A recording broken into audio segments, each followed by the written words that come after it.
Hello, Puppet. Thank you so much for coming to this edition of Script Readers Club Presents Pirates of the Caribbean.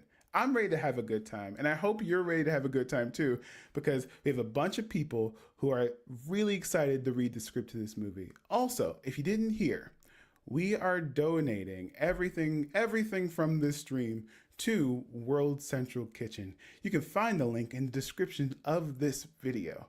So thank you so much for coming. And if you like what we're doing, throw us a couple of bucks along the way so we can get that total up. The goal is 100. So if we can get 100 by the end of the night, I think I'm gonna die a happy camper. And I think the people with me will die as happy campers. Well, I don't wish death upon them, but that's a whole other thing. But I'm not doing this alone. I'll introduce them. For the narration of this great movie, we have Frank Romeo with us. Introduce yourself. Hello, Frank Romeo. Depending on which side of the pond you're on, and very happy to be here and looking forward to it. I'll be your humble narrator this evening. For playing the part of Will Turner, I can only think of one person. That is Apollo.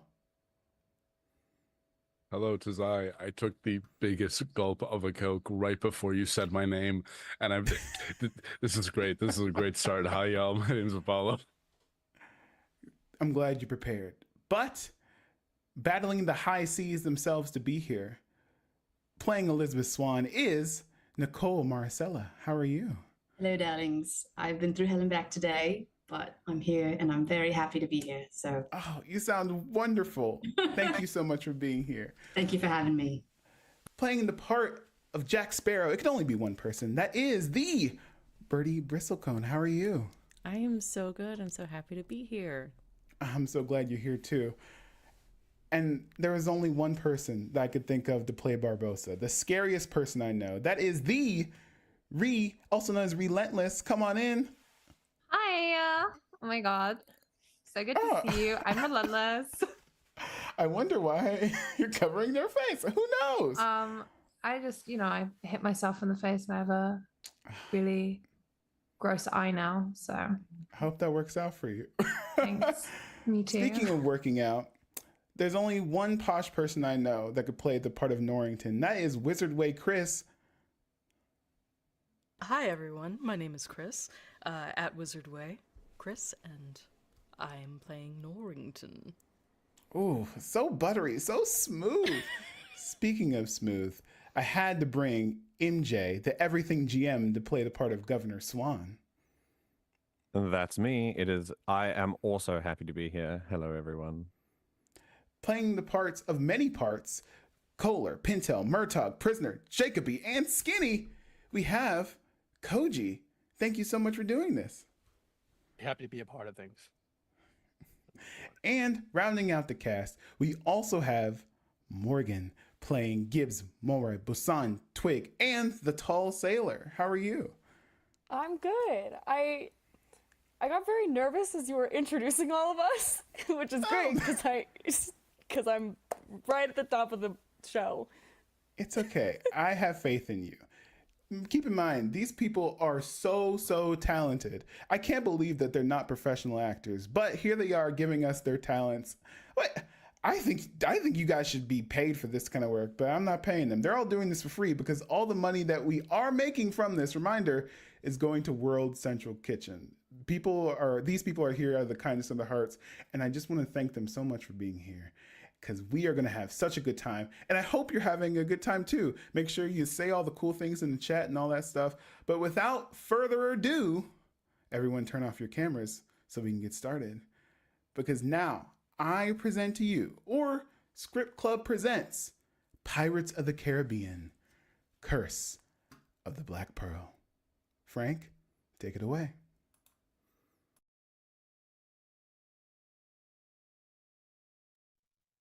Thank you. Pirates of the Caribbean, The Curse of the Black Pearl. Written by Ted Elliott and Terry Rossio. Screen story by Jay Wolpert and Stuart Batty. And Ted Elliott and Terry Rossio. First draft, September 1st, 2002. Fade in, exterior, Caribbean Sea, day. A gray, impenetrable wall of fog. From somewhere comes the faint sound of a little girl's voice, singing, slow tempo, almost under her breath. Ho, ho, yo, ho, pirate's life for me. Yo, ho, it's a pirate's life for me. Suddenly, a massive ship emerges from the gray, the winged Victory Maidenhead looming. It's a British dreadnought, the HMS Dauntless. Formidable, frightening, 25 gun ports on the side and rail guns to boot. Exterior HMS Dauntless, forecastle, day. Elizabeth Swan, strawberry blonde hair, stands at the bow rail, gazing at the sea, still singing. Drink up, me hearties, yo ho. Joshua Gibbs, who was born old, skin a dark leather, clutches her shoulder, startling her. Pirate Missy, cursed pirates sail these waters. You want to call them down on us? Elizabeth stares wide-eyed at him. Mr. Gibbs. Norrington, a dashing young man, Royal Navy to the core, glares sternly at Gibbs. Standing beside him is Governor Weatherby Swan, a man of obvious high station, brass buttons on his thick blue jacket. He is Elizabeth's father. That will do. She was singing about pirates. Bad luck to sing about pirates with us mirrored in the unnatural fog. Mark my words. Consider them marked. On your way. Aye, Lieutenant. Bad luck to have a woman on board too, even a miniature one. He returns to his deck swabbing duties, surreptitiously takes a quick swig from a flask. I think it'd be rather exciting to meet a pirate. Think again, Miss Swan. Vile and dissolute creatures, the lot of them. I intend to see to it that any man who sails under a pirate flag or wears a pirate brand gets what he deserves. A short drop and a sudden stop. Elizabeth doesn't know what a short drop and a sudden stop means. Gibbs helpfully mimes, a man being hung. Captain Norrington, I appreciate your fervor, but I'm concerned about the effect this subject will have on my daughter. My apologies, Governor. Actually, I find it all fascinating. And that's what concerns me. Elizabeth, we will be landing in Port Royal soon and beginning our new lives. Wouldn't it be wonderful if we comport ourselves as befits our class and station? Yes, Father. Chastised, she turns away to look out over the bow rail. I still think it'd be exciting to meet a pirate. The fog still hems in the ship. Very little of the sea is visible. But suddenly a figure comes into view. A young boy, Will Turner, floating on his back in the otherwise empty water. There is nothing to show where he came from or how he came to be there.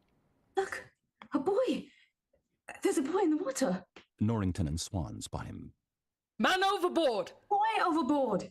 Fetch a hook! Haul him out of there! Quick movement and activity on deck. Sailors use a boat hook to snag the boy when he passes. Norrington and Swan haul him aboard and lay him on the deck. Elizabeth sidles in for a closer look. He's still breathing. Where did he come from? Mary, Mother of God. Attention is turned away from the boy. The sea is no longer empty. Wreckage from a ship litters the water, along with the bodies of its crew. What is left of the ship's hull burns, a ragged British flag hanging limply from the stern. The HMS Dauntless slips silently through it all. The scene calls for hushed voices. What happened here? An explosion in the powder magazine. Merchant Essel's vessels run heavily armed. Good it did them. Everyone's thinking it. I'm just saying it. Pirates. There is no proof of that. It could have been an accident. Captain, these men were my protection. There's even the slightest chance one of those poor devils is still alive. We cannot abandon them. Of course not. Rouse the captain immediately. Come about and strike the sails. Unlash the boats. Gunnery crew. Jackets off the cannons. Hope for the best, prepare for the worst. Move the boy aft. We'll need the deck clear. They lift the boy. Swan pulls Elizabeth away from the rail, away from the hideous scene in the water. Elizabeth, I want you to accompany the boy. He's in your charge now. You'll watch over him. Elizabeth nods gravely. Swan hurries away to help unstow the longboat. The sailors lay the boy gently on the poop deck behind the wheel, and they hurry off. Elizabeth kneels down beside the boy. His good looks are not lost on her. She reaches out, gently brushes the blonde hair from his eyes. Suddenly, he grabs her wrist, awake now. Elizabeth is startled, but their eyes lock. She takes his hand in hers. My name is Elizabeth Swan. Will Turner. I'm watching over you, Will.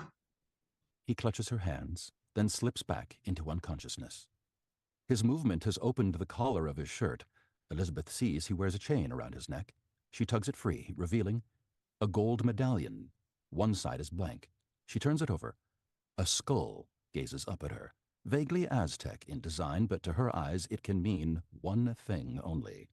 You're a pirate. She glances back at the crew, sees Norrington giving orders, moving toward her. She looks back at Will, comes to a quick decision, takes the medallion from around his neck, hides it under her coat. Norrington arrives. Did he speak? His name is Will Turner. That's all I found out. Very good. Norrington hurries off. Elizabeth steals away to the stern of the ship, examines her prize, the gold medallion. A wisp of wind, and she looks up.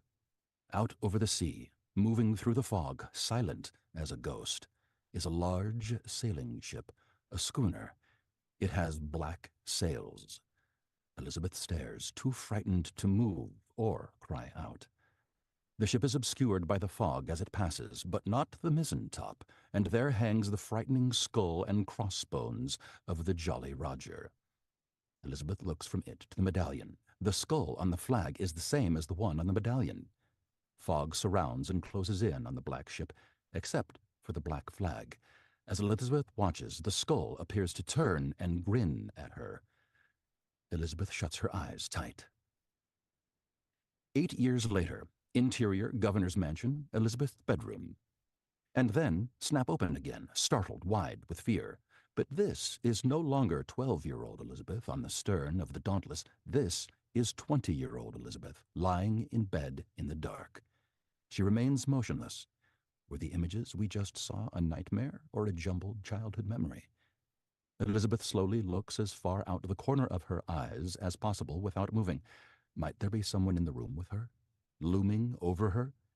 She turns, ready for anything. She is alone. Elizabeth sits up, turns up the flame on an oil lamp beside the canopied bed. She carries the lamp across the room to a dressing table, sits down. She pulls one of the small drawers all the way out, reaches into a space beneath it, and removes the medallion. She has kept it all this time. It has not lost its luster or its sense of menace. She gazes at it as she absently returns the drawer to its place. A booming knock on the door. Elizabeth jumps up, startled, knocking over the chair. Elizabeth? Is everything all right? Are you decent? Yes. She puts on the medallion, throws a dressing gown on as Swan enters, carrying a large box. A uniformed maid, Estrella, follows. Still abed at this hour? It's a beautiful day. Estrella pulls back the heavy curtains, revealing, beneath a blue sky lies the bucolic town of Port Royal, built on a natural harbor. On a bluff at the mouth of the harbor stands Fort Charles, its stone parapets lined with cannons. I have a gift for you. He opens the box and displays for her a gorgeous velvet dress. She lets out an admiring gasp. Beautiful. May I inquire as to the occasion? Is an occasion necessary for a father to dote upon his daughter with gifts? Elizabeth happily takes it, goes behind a screened-off dressing area. Estrella follows, carrying the box. Although, I did think you could wear it to the ceremony today. Ceremony? Captain Norrington's promotion ceremony. Elizabeth peeks around the screen. I knew it. Or rather, Commodore Norrington. A fine gentleman, don't you think? He fancies you, you know. Behind the screen, Elizabeth gasps. Elizabeth? How's it coming? On Elizabeth, she holds her hair and the medallion, still around her neck, out of the way as the maid cinches her into a corset over her slip. Estrella has her foot in Elizabeth's back as she pulls the laces tight. Difficult to say. I'm told that dress is the very latest fashion in London. Women in London must have learned not to breathe. Estrella is finished. Elizabeth takes a breath and winces. A butler appears in the doorway of the room.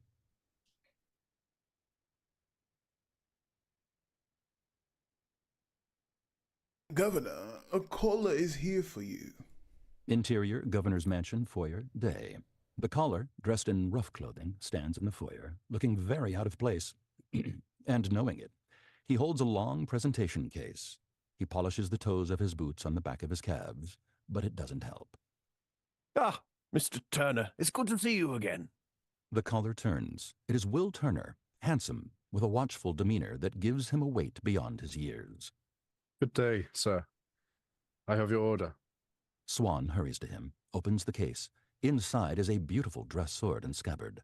Swan takes it out reverently. The blade is folded steel. That's gold filigree laid into the handle, if I may. He takes the sword from Swan and balances it on one finger at the point where the blade meets the guard. Perfectly balanced.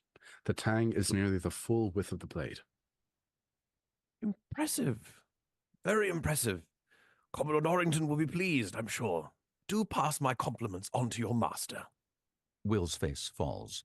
Clearly, the work is his, and he is proud of it. With practiced ease, he flips the sword around, catches it by the hilt, and returns it to the case. I shall. A craftsman is always pleased to hear his work is appreciated. He stops speaking abruptly, staring past Swan. Elizabeth stands on the stairs. Granted, the dress may be painful to wear, but holy smokes. Elizabeth, you look stunning. Will tries to speak, but can't. He gives up, smiles to himself, and simply nods emphatically. Well, it's so good to see you. Her hand goes to the chain around her throat.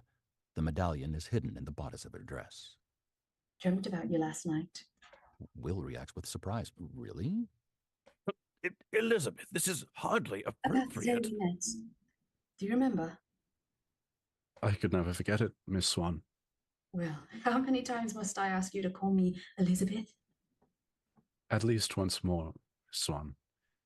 As always. Elizabeth is disappointed and a little hurt by his response. Well said. There's a boy who understands propriety. Now, we must be going. Swan takes the case from Will, opens the door for Elizabeth. Elizabeth straightens her back, gathers her skirts, and strides past Will. Good day, Mr. Turner. Exterior, Governor's Mansion, day. Swan follows Elizabeth out the door. Good day, He watches as she is helped aboard a carriage by the driver. Elizabeth. In the carriage, Swan glowers at his daughter. Dear, I do hope you demonstrate a bit more decorum in front of Commodore Norrington. After all, it is only through his efforts that Port Royal has become at all civilized. Exterior, Port Royal Harbor, day. The skeletal remains of 4 pirates, still clad in buccaneer rags, hang from gallows erected on a rocky promontory. There is a 5th, unoccupied gallows, bearing a sign, "Pirates, ye be warned." The top of a billowing sail passes regally in front of them. On the landward face of the sail, apparently high in the rigging, is a man for whom the term swashbuckling rogue was coined, Captain Jack Sparrow. He gazes keen-eyed at the display as they pass, raises a tankard in salute. Suddenly, something below catches his attention. He jumps from the rigging, and that's when we see that his ship is not an imposing 3-master, but just a small fishing dory with a single sail, plowing through the water. The Jolly Mon. And it leaks, which is why he has the tankard, to bail. Jack steps back to the tiller, and, using a single sheet to control the sail, and the Jolly Mon comes around the promontory, the whole of Port Royal laid out before him. The huge British dreadnought, HMS Dauntless, dominates the bay, but Jack's attention is on a different ship, the HMS Interceptor, a small, sleek vessel with rail guns and a mortar in the middle of the main deck. It is tied up at the Navy landing, at the base of the cliffs below Fort Charles. Exterior, Port Royal, docks, day. Smoothly, and with no wasted movement, Jack hauls down the sail, stows it, guides the dory alongside a dock. The harbor master, a long ledger tucked under his arm, is there to catch the line and help Jack tie up. If you're rolling scuppers in this tub, you're either incredibly brave or incredibly stupid. Remarkable how often those two traits coincide. He starts up the dock, strapping on his sword belt. Besides the scabbard, it also carries a compass, pistol, and a small powder horn. The harbor master cuts him off. It's a shilling for dock space, and you're going to have to give me your name. What do you say to 3 shillings and we forget the name? He tosses 3 shillings onto the ledger. The harbor master considers, then shuts the ledger on the coins, steps aside. Welcome to Port Royal, Mr. Smith. Jack gives him a half salute as he goes past, looks across the water toward the Interceptor, and smiles. Above the Interceptor, among the parapets of Fort Charles, a ceremony is underway. Exterior Fort Charles, day. With choreographed precision, Swan removes the sword and scabbard from the presentation case, held by a uniformed Navy man. He slides the sword into the scabbard, holds it out vertically to Norrington, in full dress uniform. Norrington grasps the scabbard above Swan's hand, and Swan lets go. Norrington draws the sword, flourishes the sword, and snaps the blade up in front of his face. Swan steps forward, pins a medal to Norrington's jacket, steps back.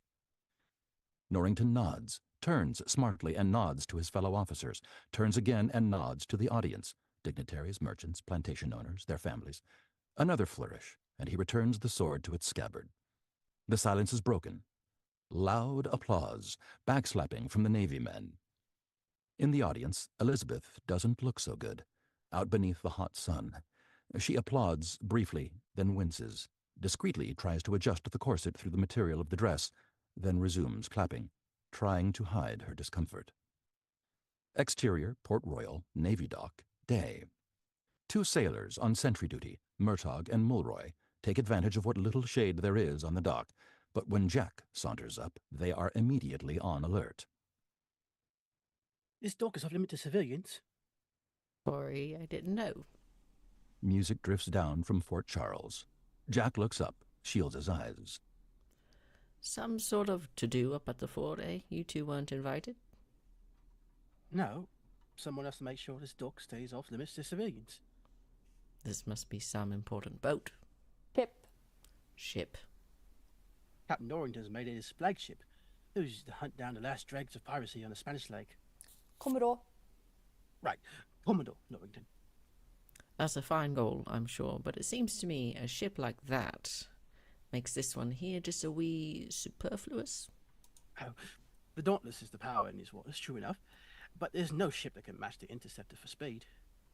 That's so. I've heard of one, supposed to be fast, nigh uncatchable. The Black Pearl? Mulroy scoffs at the name. There's no rail ship as can match the Interceptor. Black Pearl is a real ship. No, it's not. Yes, it is. I've seen it. You've seen it? Yes. You've seen the Black Pearl? Yes. You haven't seen it. Yes, I have. You've seen a ship with black sails that's crewed by the damned and captained by a man so evil that hell itself spat him back out. No. No. But I've seen a ship with black sails. Oh, and no ship that's not crewed by the damned and captained by a man so evil that hell himself spat him back out could possibly have black sails and therefore couldn't possibly be any ship other than the Black Pearl. Is that what you're saying? No. Like I said, there's no real ship that can match A. But Jack's not there. Murtagh and Mulroy look around and spot Jack standing at the wheel of the Interceptor, casually examining the mechanism. You. Jack looks over in exaggeratedly innocent surprise. The sailors hurry toward the gangplank. Get away from there. You don't have permission to be aboard that. Jack spreads his hands in apology. I'm sorry, it's just such a pretty boat. Ship. The sailors study him suspiciously. What's your name? Smith. What's your business in Port Royal, Mr. Smith? And no lies. None? Very well. You rumbled me, I confess. I intend to commandeer one of these ships, pick up a crew in Tortuga, and go on the account, do a little honest pirating. I said no lies. I think he's telling the truth. He's not telling the truth. You may be. If he were telling the truth, he wouldn't have told us. Unless, of course, he knew you wouldn't believe the truth if he told you it. Murtagh and Mulroy consider that point. Exterior, Fort Charles, day. Elizabeth, pale and perspiring, fans herself weakly, oblivious to the music and chatter. May I have a moment? He extends his hand. She takes it. He walks her away from the party toward a parapet. A rather too long of a silence as Norrington works up his courage. You look lovely, Elizabeth. Elizabeth frowns, unable to focus. Norrington mistakes her expression as disapproval. I apologize if I seem forward, but I must speak my mind. This promotion confirms that I have accomplished the goals I set for myself in my career, but it also casts into sharp relief that which I have not achieved. The thing all men most require. Marriage to a fine woman. You've become a fine woman, Elizabeth. I'll breathe. I'm a bit nervous myself. Elizabeth loses her balance, stumbles away from Norrington. She reaches a hand out to the parapet to steady herself, but it slides off, and then she vanishes over the wall, gone. Elizabeth? Exterior, Port Royal, Navy Docks, day. Jack reacts, pushes Murtaugh aside to see. Elizabeth plummets from the top of the cliff. It seems to take her a long time to reach the sea. Elizabeth hits the water, narrowly missing the sharp rocks. A wave breaks, and then she is washed out away from the cliff, struggling feebly. At the fort, Norrington looks down. Elizabeth! He leaps to the top of the parapet, prepared to dive. A lieutenant, Gillette, catches his arm. Roxa! It's a miracle she missed them! Norrington shakes off his arm, looks down, and realizes Gillette is right. He jumps down and runs. Exterior, Port Royal, Navy Docks, day. Jack, Murtaugh, and Mulroy are still in shock from the sight. Aren't you going to save her? I can't swim. Murtaugh shakes his head. Neither does he. Sailors. Above where Elizabeth struggles in the water, Norrington and several other men pick their way down the cliffs. They are too far away to get to her in time. Jack scowls. He has no choice, and it pisses him off. Fine. He pulls a pistol from his sword belt, hands it to Murtaugh, then hands the belt to Mulroy. Don't lose these. And then he dives into the water, swims toward Elizabeth. Elizabeth struggles to keep above water, gasping for air. Then a swell rolls over her, and she is submerged. Underwater, Elizabeth drifts down, unconscious. The current turns her, and the medallion slips loose from her bodice. The medallion turns slowly until the skull is fully visible. A shaft of filtered sunlight hits it, and it glints. Exterior, Port Royal, various, day. Fort Charles. The British flag flies, blown from an offshore breeze. Suddenly, the wind dies, and the flag goes limp. On the docks, wood and metal fittings on the lines bang against masts. The wind dies, and there is silence. On the edge of town, a Carib woman feeds clucking chickens, frowns when they all suddenly go quiet. In the village, a weather vane moves slightly in the wind. The wind stops, and all is still. And then the weather vane turns and holds steady. The wind has picked up again, but now blows from the sea toward the land. On the beach, an old salt pulls a rope line, pauses, turns and gazes at the sky, frowning. The mangy hound at his side starts barking incessantly. On the docks, the lines bang against the other side of the mast. The wind's far stronger now. Fort Charles. The British flag flies in the opposite direction, snapping in the new onshore breeze. Exterior, Fort Royal, cliffside, day. Norrington rushes down, intent on the climb. Beyond him, past the rocky point, far out to sea, fog gathers. Exterior, Port Royal, ocean, day.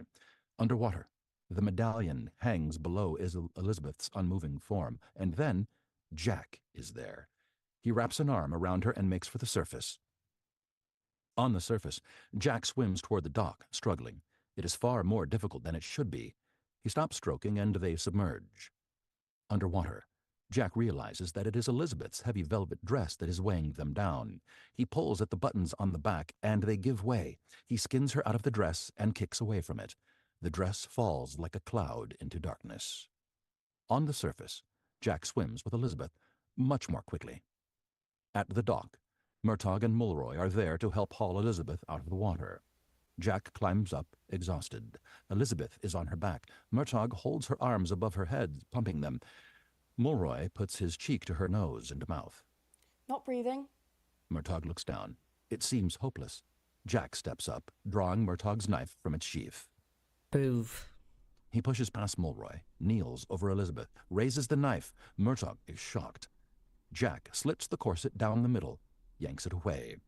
Elizabeth remains still, and then she coughs up water and gasps, choking on her first full breath. Jack is relieved. Would have thought of that. Clearly, you've never been to Singapore. Jack flips the knife and hands it hilt first to Murtagh, and that's when he spots the medallion. Jack catches it up in his hand. Where did you get this? Before Elizabeth can answer, the blade of a sword is at Jack's throat. Norrington's new ceremonial sword, in fact, looking bright and sharp. On your feet. It looks bad. Jack standing over Elizabeth, most of her clothes gone. He gets to his feet. The rest of Elizabeth's erstwhile rescuers reach at the scene, including Swan. Elizabeth, are you all right? He strips off his jacket, drapes it around her. Yes, I'm fine. Commodore Norrington, do you intend to kill my rescuer? Norrington looks at Jack. Jack nods as best he can with a blade beneath his chin. Norrington sheathes his sword and extends his hand. I believe thanks are in order. Jack takes Norrington's hand gingerly. They shake. And Norrington tightens his grip, yanks Jack's arm toward him, then tears back the sleeve of Jack's shirt, exposing a brand on Jack's inner wrist, a large P. Had a brush-up with the East India Trading Company, did you? Pirate? The others react in shock, but the sailors are well trained. In an instant, half a dozen pistols are aimed at Jack. He stands there, still holding the corset. Keep your guns on him, men. Gillette, fetch some irons. Norrington notices something else. Below the P brand is a tattoo, a small bird in flight across the water. Well. Jack Sparrow, isn't it? Captain Jack Sparrow, if you please. Norrington looks out at the bay. Well, I don't see your ship, Captain. He said he'd come to commandeer one. I told you he was telling the truth. These are his, sir. He holds out Jack's pistol and belt. Norrington takes the pistol, examines it, notes the powder horn on Jack's belt. Extra powder, but no additional shot. Jack shrugs. Norrington unhooks the compass from the belt, opens it. He frowns at the reading, moves the compass this way and that, keeping it parallel to the ground. Doesn't bear true. Jack looks away, a bit embarrassed. Norrington returns the compass to the belt, draws the sword half from the scabbard. And I half expected it to be made of wood. He slides it back into the scabbard, hands it to Mulroy. Taking stock, you've got a pistol with only one shot, a compass that doesn't point north, and no ship. You are without a doubt the worst pirate I have ever heard of. Ah, but you have heard of me. Gillette returns with shackles, approaches Jack. Carefully, Lieutenant. Elizabeth steps forward. Swan's jacket slips off her. She is unconcerned, but he is intent on putting it back on her. Commodore, I must protest. Pirate or not, this man saved my life. One good deed is not enough to redeem a man of a lifetime of wickedness. Gillette snaps the manacles closed on Jack's wrists. But it seems enough to condemn him. Indeed. Now that Jack is safely chained, Norrington nods to his men. All but one stow their weapons, and two step forward. Finally. Lightning quick, he snaps the corset around the hand and wrist of the man holding the pistol and yanks. The pistol sails into the water. Before anyone can react to that, Jack has the manacle chain wrapped around Elizabeth's throat. Pistols are drawn again, but now Elizabeth serves as a shield. Norrington raises a cautioning hand to his men. Commodore Norrington, my pistol and belt, please. Norrington hesitates, balls his fists in frustration. Commodore.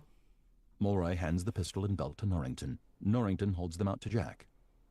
Elizabeth. It is Elizabeth. Elizabeth is more angry than frightened. Miss Swan. Miss Swan, if you'll be so kind. She takes the belt and pistol from Norrington. Jack's quicker than she is, and takes the pistol from her. He jerks her around so she is facing him, belly to belly. Now, if you'll be very kind. She figures out what he wants, puts the belt on him. Oh, despicable. I saved your life, now you've saved mine. We're square. Done. He turns her again, and then backs up until he bumps against the cargo gantry.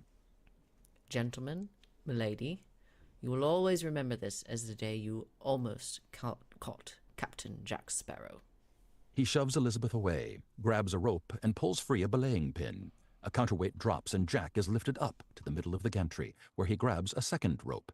Pistols fire and miss. Jack swings out, out, away from, and around the gantry. Norrington has held his shot. With careful aim, he tracks Jack's trajectory. Jack drops from the rope even as Norrington fires. His shot tears the rope as Jack plummets past one of the gantry's guy lines. He snaps the length of the manacle chain over the line and grabs hold of the far loop, slides down the line, drops to the deck of a ship. He runs, leaping to another ship, then out of sight. On his heels! Gillette, bring a squad down from the fort! Elizabeth, are you... Yes, I'm all right. I'm fine. Go capture him. Norrington's taken aback by her ire and wisely hurries away. Swan drapes his coat around Elizabeth. Here, dear. You should wear this. Elizabeth shivers, finding suddenly that she is cold, glances out at the bay, where a thick fog moves across the top of the water. She takes the jacket. Thank you, Father. And let that be the last of your fashion advice, please. But she accepts his comforting embrace. Exterior Port Royal town, alley, day. The fog creeps through, casting an eerie twilight pall. An armed search party moves along the street. They glance down an alley. On the far side is another search party. The men nod to each other, continue on. A moment, and then Jack drops from his hiding place beneath the eaves of a building. He still wears the manacles. Across the street is a shop with barn doors, a pass-through door set in the middle. Above is a sign with a black anvil. Interior, blacksmith's forge, day. Jack slips through the door, takes a look around. No windows. The forge is dark, lit by lanterns. Work in progress is scattered about. Wagon wheels, wrought iron gates, pipes, even a cannon with a crack in it. But every tool is in place. The workbench is tidy and neat. Jack is startled by a noise. Mr. Brown, in a blacksmith's apron, snores in the corner, cradling a bottle. Jack gives him a hard poke. Another. Brown snorts, turns away. Satisfied, Jack sheathes his sword, takes a short-handled sledge from its place on the wall, moves to the glowing coke furnace in the middle of the room. Slowly, he holds his right hand over the furnace, the chain down in the embers. The chain begins to glow. Jack sweats, grimaces at the pain. Moving quickly, he wraps the chain around the nose of an anvil, brings the sledge down with a fast, hard stroke on the glowing links. One shatters. Jack drops the sledge, plunges his manacled hand in a bucket of water. Steam billows. Jack pulls his hand out, flexes it. Blisters form beneath the manacle, but his hands are free. The sound of the latch on the door. Jack dives for cover. Will enters the forge, shuts the door behind him, spots the drunken Mr. Brown in the corner. Right where I left you. Something catches his eye, an empty peg on the wall, the sledge lying beside the anvil. Not where I left you. He moves casually toward the sledge, grabs for it, but the flat of a sword blade slaps his hand. Will jumps back. Jack stands there, sword leveled at Will. He backs Will up toward the door. Will glares at him. You're the one they're hunting. The pirate. Jack acknowledges it with the tip of his head, then frowns, regards Will. You look familiar. Have I ever threatened you before? I've made a point of avoiding familiarity with pirates. Ah, then it would be a shame to put a black mark on your record. So, if you'll excuse me... Beside the door is a grindstone, a sword resting in the honing guide. Before Jack can react, Will has it in hand. Do you think this is wise, boy? Crossing blades with a pirate? You threatened Miss Swan. Only a little. In response, Will assumes an on-guard position. Jack appraises him, unhappy to see Will knows what he's doing. Jack attacks. The two men stand in one place, trading feints, thrusts, and parries with lightning speed, almost impossible to follow. Will has no trouble matching Jack. You know what you're doing, I'll give you that. Excellent form. But how's your footwork? If I step here... He takes a step around an imaginary circle. Will steps the other way, maintaining his relationship with Jack. Very good. And if I step again, you step again. And so we circle. Circle like dogs we circle. They are now exactly opposite their initial positions. Ta. Jack turns and heads for the door, now directly behind him. Will registers with angry surprise, and then, with a vicious overhand motion, he throws his sword. The sword buries itself into the door, just above the latch, barely missing Jack. Jack registers it, then pulls on the latch, but it won't move up. The sword is in the way. Jack rattles the latch, tugs on the sword a few times. It is really stuck in there.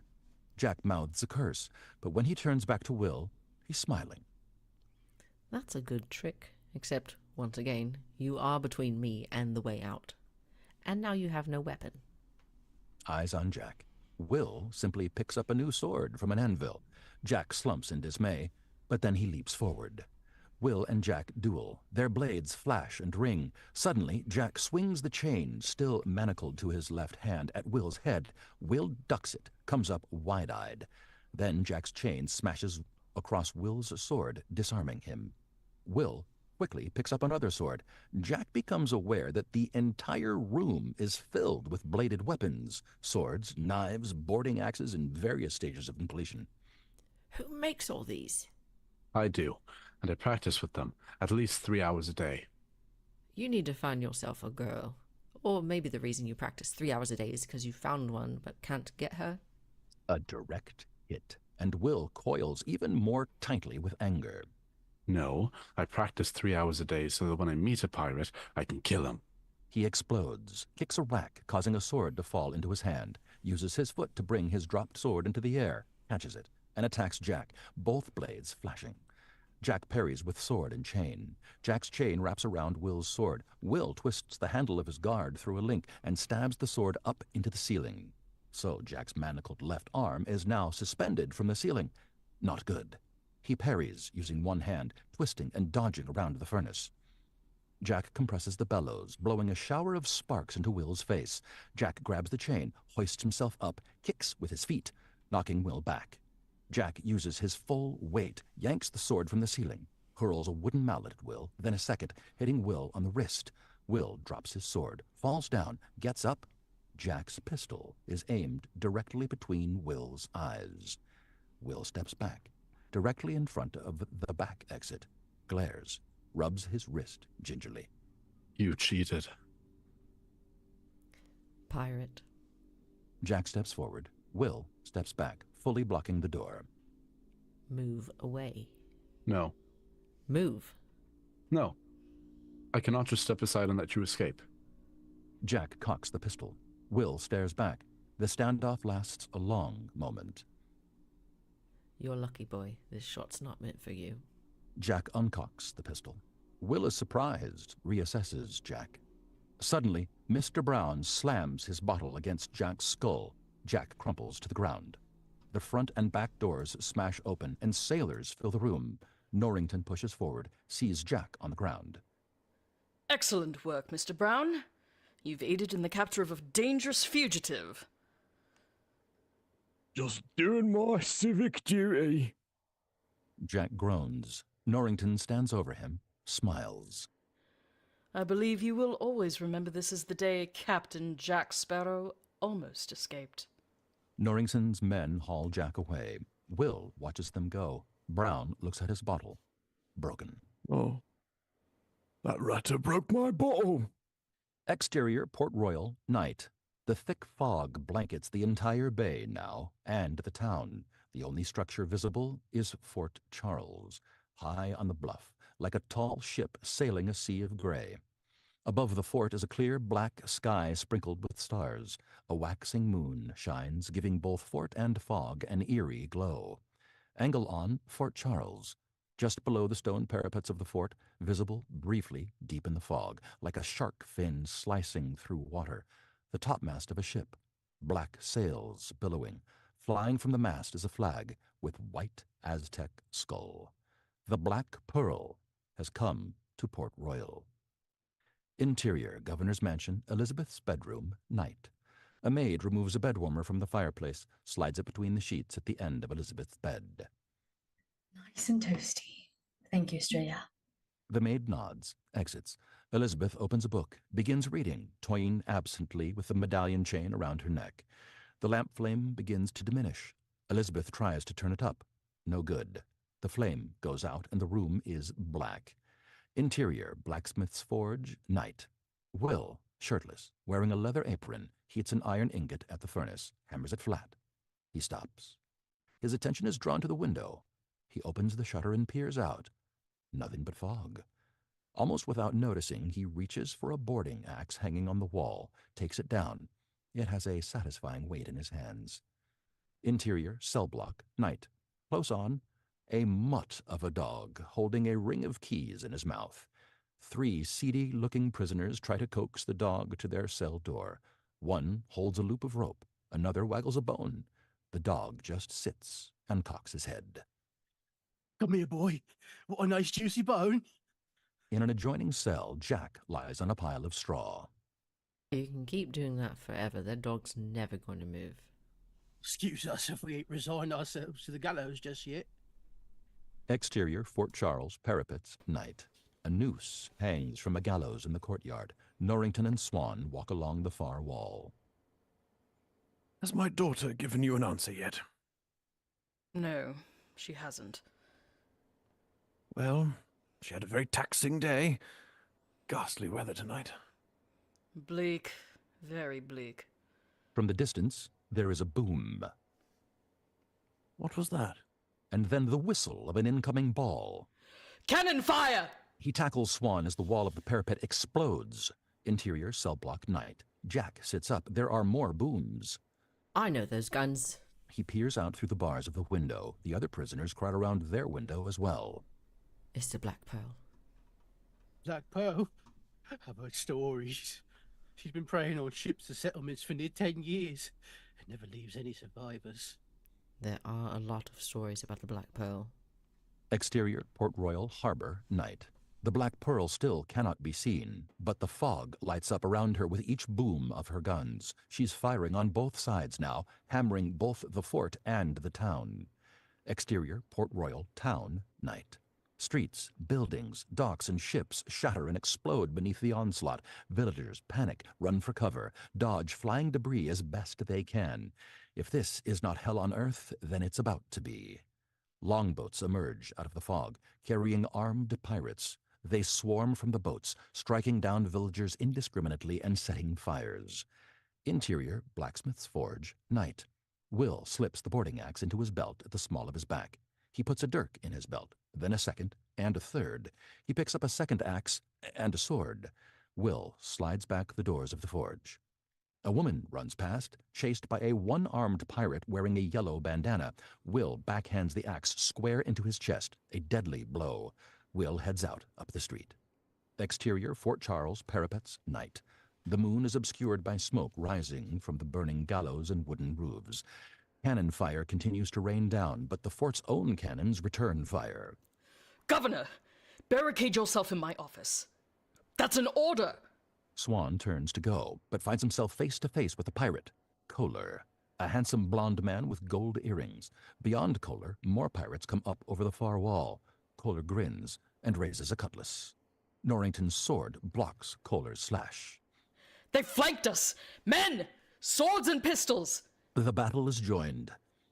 Interior, Governor's Mansion, Elizabeth's bedroom, night. Elizabeth looks out a window at the scene below. Even through the fog, multiple fires are visible, and ships burn in the harbor. Shouts and cries of pain. Cannon fire echoes. She notices movement directly below her window. 2 shadowy figures approaching the house. Pirates. Elizabeth bolts from her room. Interior, second-floor hallway, night. She reaches the railing overlooking the foyer and cries out, just as the butler opens the door. Too late. There is a boom of a gun, and the butler crumples. Elizabeth ducks down in horror, peering through the balusters. The pirates scan the foyer, searching. The leader is Pintle, a sallow-looking pirate with a bald head. Suddenly, Pintle looks up and locks eyes with Elizabeth. How could he know she was there? Up there! The pirates rush for the stairs. Elizabeth scrabbles back into the nearest room. Interior, sitting room, night. Elizabeth shuts the door, locks it, listens as the pirates pound up the stairs. Miss Elizabeth. Elizabeth jumps. Estrella is right behind her, terrified. They whisper. Are they come to kidnap you, miss? The daughter of a governor would be very valuable. Elizabeth realizes she's right. There is the slam of a body against the door. Listen, Estrella, they haven't seen you. Hide, and first chance, run for the fort. Estrella nods. Another slam at the door. It gives a bit. Elizabeth shoves Estrella into the corner between a tall wardrobe and the wall, dashes for the side door. When the door smashes inward, it slams into the wardrobe, and the maid cannot be seen. The pirates run in, spot the open side door, and run for it. Interior, Elizabeth's bedroom, night. Pintle is the first through and gets the pan of the bed warmer in the face for his trouble. He staggers back, holding his nose. Interior, sitting room, night. Estrella breaks cover, runs for the hall unnoticed. Interior, Elizabeth's bedroom, night. Elizabeth swings the bed warmer at the second pirate, but he catches it by the handle. Elizabeth can't jerk it free, so she wrenches it over. The pan lid swings down, banging the second pirate. Hot coals spill on his head, sizzling. Elizabeth dashes for the hallway stairs. Interior, second-floor hallway, foyer, continuous, night. The pirates burst from the bedroom. Pintle goes for the stairs, but the second pirate vaults over the handrail. Estrella registers the butler's body, but continues out the still-open front door at a dead run. Elizabeth follows. The second pirate lands between Elizabeth and the front door. His face is burned. His hair smolders. He reaches. Elizabeth pulls up short, runs the other way. Pintle, on the stairs, grabs her by the hair. Elizabeth doesn't slow. She spins, grabs Pintle's arm with both hands, and pulls him hard, belly first, into the cap of the newel post. He lets go of her hair. Elizabeth keeps going. Interior, dining room, night. Elizabeth slams the double doors shut, throws the bolts. The interior shutters are closed over the windows. Above the fireplace are 2 crossed swords. Elizabeth climbs on the firebox. She grabs one of the swords by the hilt and pulls, but it won't come free. Both swords are securely attached to the wall. Damn! A smash from the doors. The pirates are relentless. On the table is a platter with fruit, cheese, and bread. Elizabeth grabs the knife from the platter. Like any bread knife, it has a round point. Elizabeth jabs it into her palm. It's useless as a weapon. Double damn! The blade of a boarding axe breaches the door. The pirates will be through soon. Elizabeth looks around. Interior, first-floor hallway, night. The doors give way. The pirates charge through. Interior, dining room, continuous, night, empty. Elizabeth, nowhere to be seen. Pintle and smoldering pirate search. Under the table, behind draperies. We know you're here, Poppin. Come out and we promise we won't hurt you. Smoldering pirate gives him a look. He wants to hurt her plenty. Pintle shakes his head. Don't worry, I'm lying. We will find you, Poppy. You've got something of ours, and it calls to us. Interior, dumbwaiter, night. Elizabeth hides in the dumbwaiter box, wrapped around the double pulley ropes that go through the center. The gold calls to us. Elizabeth registers that. She pulls out the medallion, rubs the gold with her thumb. This is their objective. Light spills into the box through gaps in the top as the door above slides open. Elizabeth looks up through the gaps. Pintle leers down at her. Hello, Poppy. Elizabeth works the ropes to lower the box. Pintle pulls the other way. He's stronger, and the box rises. Elizabeth tries to stop it, wraps her left forearm through the rope, and lets it jam against the top of the box. Elizabeth gasps at the pain, but the box stops. She saws at the rope with the bread knife. Smoldering pirate helps pull the rope, crushing Elizabeth's forearm. Tears of pain on her face, she keeps sawing. The rope parts, and the dumbwaiter box plummets. Interior, kitchen, night. From behind the door of the dumbwaiter comes a crash and a cloud of dust. The door slides open and Elizabeth clambers out. Her head is cut. She is streaked with dirt and can barely stand. She leans over the table, trying to recover. The sound of the running footsteps gets louder. Please, no. Elizabeth touches the chain of the medallion, and a desperate idea occurs to her. The pirates burst through the doors. Elizabeth backs away, holds the bread knife to ward them off. They come around either side of the table, stalking her. Parley! Pintle can't believe his ears. What? Parley! I invoke the right of parley. According to the code of the Brethren set down by the pirates Morgan and Bartholomew, you must take me to your captain. I know the code. If an adversary demands parley, you can do them no harm until the parley is complete. It will appear so do you. To blazes with the code. He steps forward, dirk drawn. Pintle stops him. Also be taken to the captain, and she'll go without a fuss. He looks to Elizabeth. Right? Elizabeth nods. We must honor the code. Smoldering pirate concedes the point, sheathes his dirk. He grabs Elizabeth roughly by the arm. Exterior, Port Royal Street, night. Will races along, momentarily free of the pirates. He spots the governor's mansion in the distance. There are figures moving away from it. Elizabeth, forced by the two pirates. Will hurries forward. Suddenly, a pirate jumps out from the shadows, slashes. Will defends himself. The pirate has one arm and wears a yellow bandana. Will hesitates. Didn't he already kill this guy? The hesitation is just enough for another pirate, swinging a flaming torch, to slam Will in the head from behind. Will crumples. The pirate lights a second torch, hands it to one arm, and they hoot with delight and head off, setting fires as they go. On the ground, Will doesn't move. Interior, Port Charles cell block, night. The wall of the cells explodes inward. Jack pulls himself out from under the rubble. Moonlight spills in through the gaping hole created by the cannonball. Beyond it, freedom. But it is centered on the other cell. The part of Jack's cell that is gone is too small for a man to slip through. Praise be! He and the other two scramble through. More sympathies, friend. You've got no manner of luck at all. The three descend the rocks beyond, disappearing from view. Jack is alone. Cannon fire continues, occasional hits shaking the fort. The dog cowers under a long bench, keyring still in his mouth. Jack sighs, resigned. He picks up the bone from the other cell and tries to coax the dog forward. It's all right, doggy. Come here, boy. Come here. Spot.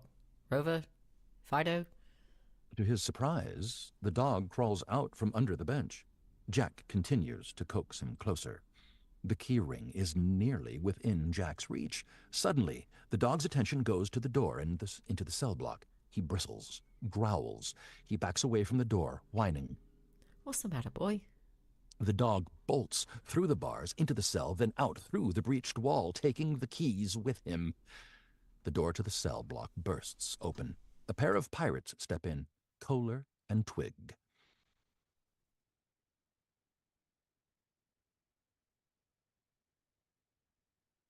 This isn't the armory. He turns to go, but Kohler has spotted Jack. Here, Twig. It's Captain Sparrow. Ah, last time I saw you, you were all alone on a godforsaken island, shrieking into the distance. I'd heard you got enough, I didn't believe it. Did you sprout little wings and fly away? His fortunes aren't improved much. The two laugh. Jack doesn't. He steps forward, close to the bars. This puts him in a spill of moonlight. He is tight with fury. Worry about your own fortunes. The lowest circle of hell is reserved for betrayers and mutineers. Kohler and Twig don't like hearing that. Kohler lashes out, grabs Jack by the throat through the bars. Jack clutches the pirate's wrist, looks down. Where they enter the moonlight, Kohler's wrists and hands are skeletal. Jack's eyes go wide. He is holding a skeleton arm. You are cursed. Kohler sneers, shoves Jack backwards, hard. Now, out of the moonlight, his hand is normal. Jack stares, realizing. The stories are true. Kohler ushers Twig toward the door, looks back. You know nothing of hell. And then they're gone. Exterior, Port Royal, night. Amid the thunder of cannon fire, a longboat slips through the fog. Elizabeth sits in the prow. Columns of water from the cannonballs geyser up around the boat. The fog parts. Elizabeth looks up to see the Black Pearl, a tall galleon, its black sails looming high above her. At the bow is an ornately carved figurehead of a beautiful woman, arm held high, a small bird taking wing from her outstretched hand. The longboat makes for a pair of lines dangling from a winch. Exterior, Black Pearl main deck, night. Lit by lanterns. No moon is visible beneath the fog.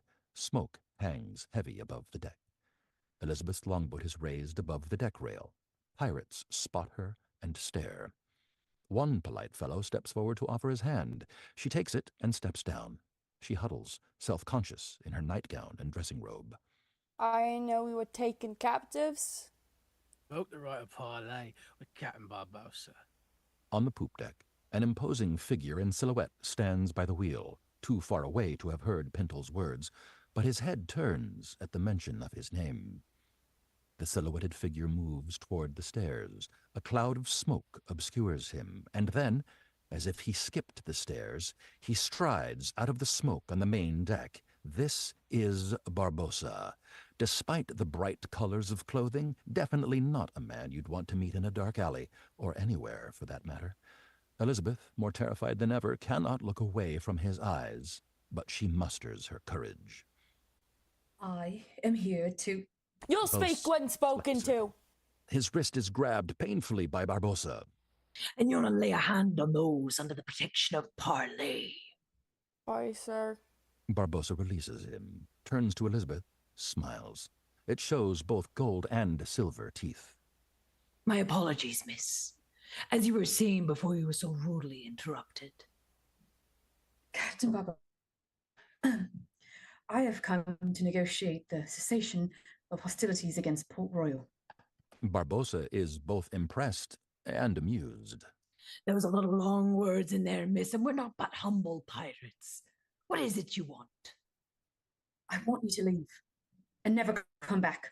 Barbossa and the pirates laugh. I'm disinclined to acquiesce to your request. Means no. Very well. She quickly slips the medallion off, darts to the side of the rail, dangles it over the side of the ship. The pirates go quiet. I'll drop it. My holds are bursting with swag. That bit of shine matters to me. Why? Because it's what you're searching for. You've been searching for it for years. I recognize this ship. I saw it 8 years ago when we made the crossing from England. Did you know? Elizabeth glares at him. She's getting nowhere. Fine. I suppose if this is worthless, then there's no reason to keep it. She flips the medallion up, off her finger. No! She catches it by the chain, smiles at him triumphantly. You have a name, missy. Elizabeth Turner. I'm a maid in the governor's household. Barbossa reacts to the name Turner. It confirms what he has suspected. The other pirates surreptitiously exchange glances and nods. You've got sand for a maid. Thank you, sir. And how does a maid come to own a trinket such as that? A family heirloom, perhaps? Of course. I didn't steal it, if that's what you mean. No, nothing like that. Very well, you hand that over and we'll put your town to a rudder and ne'er return. Can I trust you? It's you who invoked the parley. Believe me, miss, you'd best hand it over now, or else these be the last friendly words you hear. Elizabeth hesitates, but she has no choice. She holds out the medallion. He grabs it, clutches it in his fist like hope. A bargain? Barbossa grins devilishly, but then nods to Bosun. Steal the guns and stow 'em. Signal the men, set the flags, make good to clear port. For the first time since the attack began, the booming of the guns ceases. Elizabeth is surprised and relieved. The pirates hustle to follow orders. Barbossa turns away. Wait, you must return me to shore. According to the rules of the Order of Brethren. Barbossa wheels on her. First, your return to shore was not part of our negotiations nor our agreement, so I must do nothing. Secondly, you must be a pirate for the Pirates Code to apply, and you're not. And thirdly, the code is more what we call guidelines than actual rules. Welcome aboard the Black Pearl, Miss Turner. Elizabeth stares in speechless terror. Exterior Port Royal Harbor, pre-dawn. As the Black Pearl turns out to sea, Elizabeth is led back along the deck to the captain's cabin. The fog starts to dissipate, turning to light mist. Through it, the Black Pearl makes for the scarlet glow of dawn. Exterior Port Royal Street, pre-dawn. Will comes to, still where he fell, gets to his feet. He takes in the devastation of Port Royal. The harbor is dotted with burning and sunken ships. Buildings are razed and still smolder. The aftermath of hell on earth. Will turns and runs for the governor's mansion. Interior governor's mansion, morning.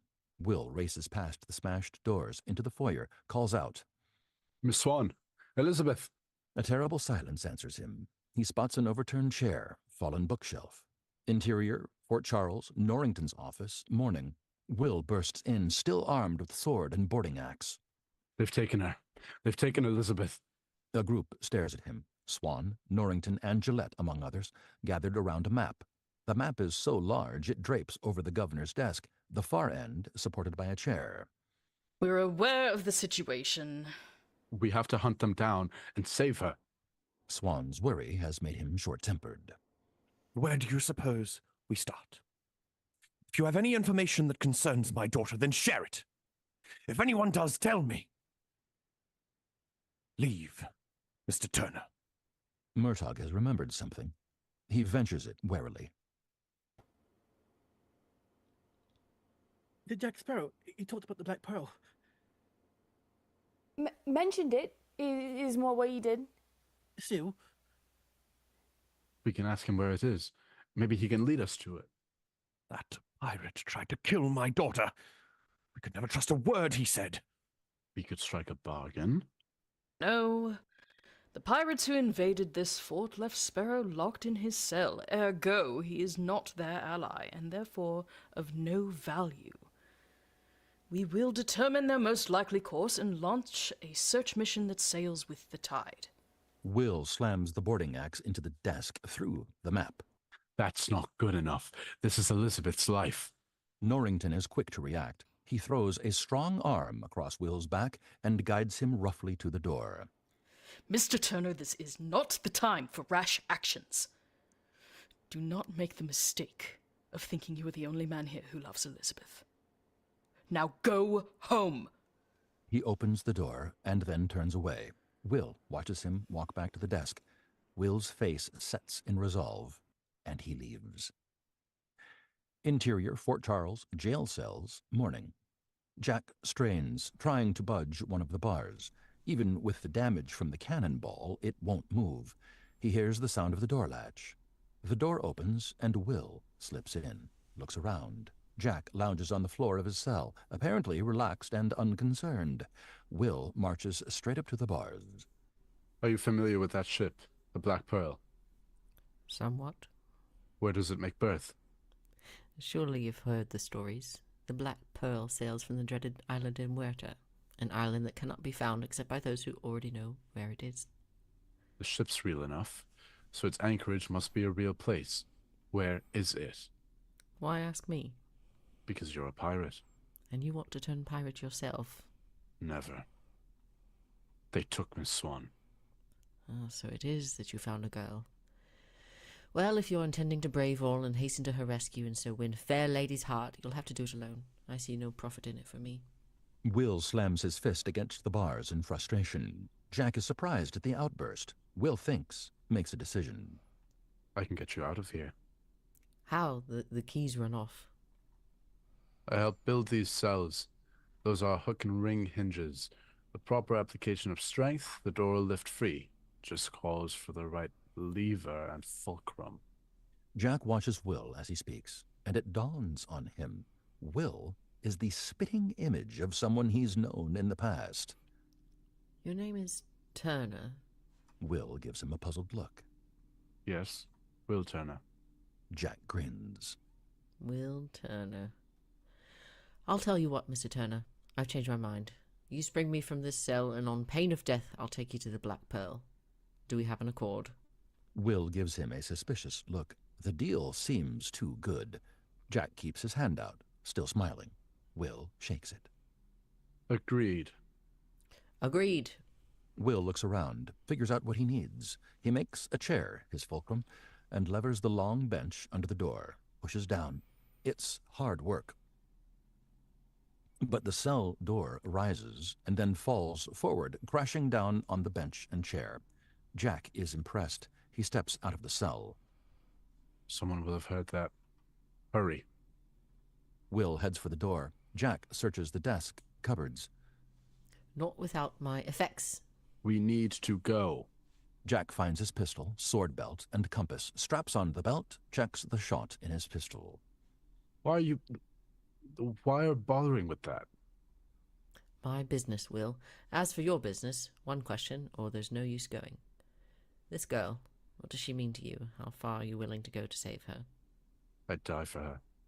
Good. Exterior Port Royal docks, morning. The Jolly Mon, 4 inches of water in the bottom, squats low in the water, heeled to one side, creaking on its lines. Ah, now there's a lovely sight. Jack hops down into the boat, prepares to make way. I knew the harbour master wouldn't report her. Honest men are slaves to their conscience, and there's no predicting them, but you can always trust a dishonest man to stay that way. Jack notices that Will is standing, frozen on the dock, staring at the boat in dismay. Come aboard. I haven't set foot off dry land since I was 12, when the ship I was on exploded. It's been a sound policy. No worries there. She's far more likely to rot out from under us. Will steels himself, steps into the boat as if it's going to capsize with the slightest movement. Jack hoists the sail. Besides, we are about to better our prospects considerably. He nods toward the HMS Dauntless, looming in the harbor. Will white-knuckles the gunwales. We're going to steal a ship. That ship. Commandeer. We're going to commandeer a ship. Nautical term. Still against the law. So's breaking a man out of jail. Face it, Will. You may say you'll never be a pirate, but you're off to a rip-roaring start. My advice, smile and enjoy it. Exterior Port Royal, morning. The Jolly Mon bobs its way across the bay, dwarfed against the HMS Dauntless. Will holds a stay line with iron fists. This is either crazy or brilliant. Remarkable how often those two traits coincide. The Jolly Mon nears the rudder of the much larger ship. Exterior, HMS Dauntless, main deck, morning. There's been a breakdown in discipline. About a dozen Navy sailors are gathered together on the main deck, playing dice, Murtagh and Mulroy among them. Suddenly, Jack and Will jump out into the open, brandishing pistols. Everybody stay calm. We're taking over the ship. Aye, avast. Jack gives him a look, shakes his head. Don't do that. The sailors all look at them, and then burst out laughing. They grin, shake their heads. Jack stands there, grinning with them, but his gun is still level. The lieutenant, Gillette, steps forward. You're serious about this? Jack moves his pistol across, points it at Gillette. Dead serious. You understand this ship cannot be crewed by only 2 men. You'll never make it out of the bay. We'll see about that. More guffaws from the crew. A couple of sailors move forward, hands on swords. Gillette holds up a hand. Sir, I'll not see any of my men killed or wounded in this foolish enterprise. Fine by me.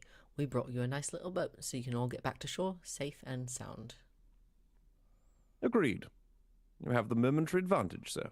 But I will see you smile from the yardarm, sir. As likely as not. Will, short up the anchor. We've got ourselves a ship. Exterior, Dauntless, stern, morning. Sailors make their way down a rope ladder, crowd onto the Jolly Mon. Will pushes hard against the windlass, to no avail. The anchor is too heavy for one man. Jack notices. A little help? Gillette shrugs, gestures to Murtagh and Mulroy. The 3 men throw their weight into the windlass, and it turns. Jack's pistol is on them the whole time. I can't believe he's doing this. The windlass turns, bringing Mulroy into view. Didn't believe he was telling the truth either. The windlass turns some more, and there's Gillette. Do you have any idea, boy, what you're doing? Another quarter turn. No. Exterior, Dauntless, forecastle, day. Jack and Will crank a capstan, raising the forward jib sail. It luffs and billows out. The huge ship inches forward slowly, pulled by just the one sail. Jack grins. Looky there, mate. We're underway. Exterior, Port Royal, dock, day. Norrington moves along, concentrating on a manifest. Alongside him is Governor Swan, who glances over. Sees the tiny Jolly Mon headed toward them, riding low in the water, overloaded with sailors. Beyond that, the Dauntless sails, albeit slowly, for open waters. Commodore? A moment. But... Please. Damn it, man, it appears someone is stealing your ship. Norrington glances out at the bay. Sure enough, the Dauntless is on the move. Norrington takes a brass telescope from his belt, opens it, trains it on the main deck. He picks out Will. Rash, Turner. Too rash. Then spots Jack at the wheel, lowers the telescope. That is without a doubt the worst pirate I've ever seen. Exterior HMS Dauntless, day. Out in the open sea, Jack leans on the wheel, relaxed. Not much sailing to do with a following wind. Will looks back. They're coming. He points. The sails of the Interceptor fill out, and the ship cuts through the water toward them. Exterior HMS Interceptor, day. Norrington's smaller ship quickly comes alongside the slow-moving Dauntless. Its decks appear empty. Grappling hooks are thrown, and sailors draw the two ships together. Norrington's men swarm across. Search every cabin, every hold, down to the bilges. Pull back, away from the Dauntless, and past the railing of the Interceptor, where a single sentry stands watch, and we find a soaked Jack and Will as they climb up over the side of the smaller ship, unseen. Jack tackles the sentry from behind, covers his mouth. Can you swim? Can you swim? Jack removes his hand. Oh, of course, sir. Like a fish. I grew up summers living in Dover with my uncle. Good. Jack lifts the man up, throws him overboard, quickly unties the ropes to the grappling hooks. Will cranks the capstan bars, raising the foresail. Exterior HMS Dauntless, day. Norrington emerges from a gangway and sees his other ship moving away. Sailors, back to the Interceptor! But the distance is already too great. One brave sailor tries to swing across on a rope, Errol Flynn style, but falls short with a splash. Jack waves and shouts across the distance. Thank you, Commodore, for getting our ship ready to make way. We'd have had a hard time of it by ourselves. Norrington seethes, but his order to Gillette is measured. Raise the sails. Wind is quarter from astern. By the time we're underway, we'll never catch them. We need only to come about to put them in range of the long nines. Gillette looks surprised at the order, but relays it. Hands! Come about! Jackets off the cannons! We are to fire on our own ship?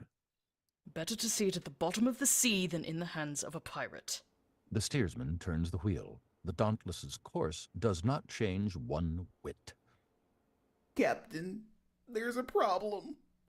The steersman spins the wheel. It goes round and round with no signs of slowing.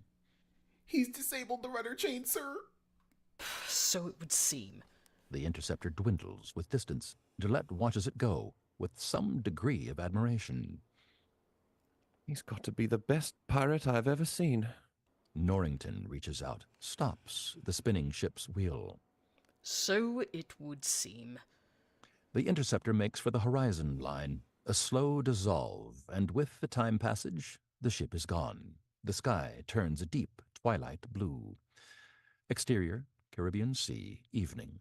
With the fat white moon riding just above the horizon, suddenly the edge of a black sail cuts into the foreground, accompanied by the roar of the wind and the snap of canvas.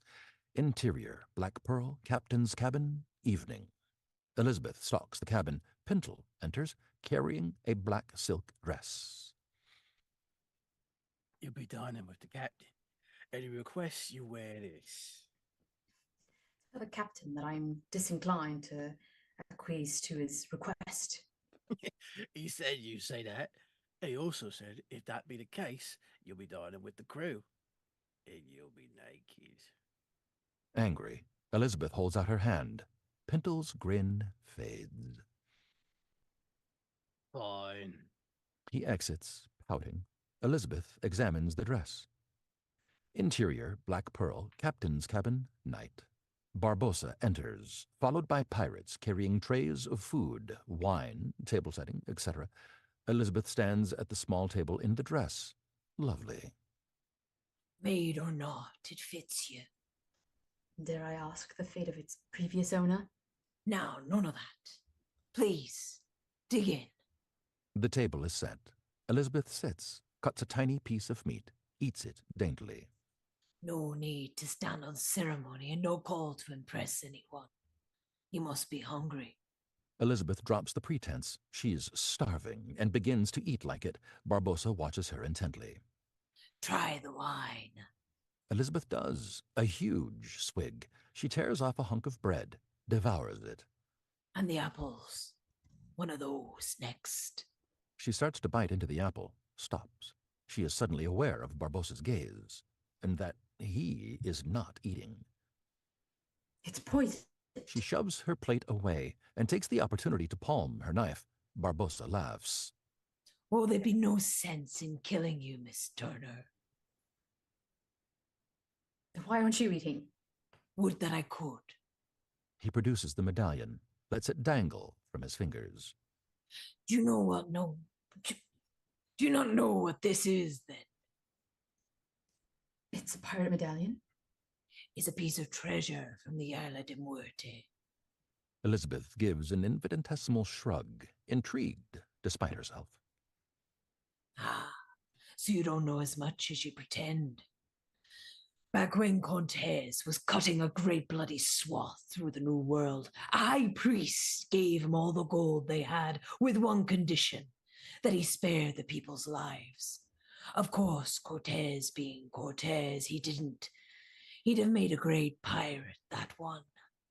Barbossa stands, moves to a shelf, puts a key to a medium-sized, polished wooden box, the captain's chest, opens it.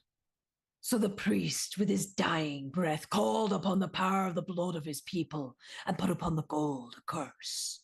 If anyone took so much as a single piece, as he would be compelled by greed, and by greed he'd be consumed.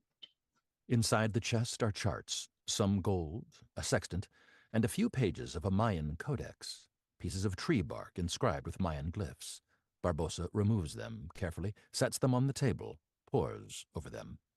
Within a day of leaving port for Spain, the treasure ship carrying the gold, something went wrong. The ship run aground, every man aboard dead, save one. He survived long enough to hide the gold ashore. Over time, the dark magic of the curse seeped into the place, making it a cursed island, an island of death, Isla de Muerte. He looks up. Elizabeth has been wrapped, involved in the story, but feigns a dismissive attitude. That's all very interesting, but I hardly believe in ghost stories anymore. Barbossa is angry. He stands, sweeps the food off the table.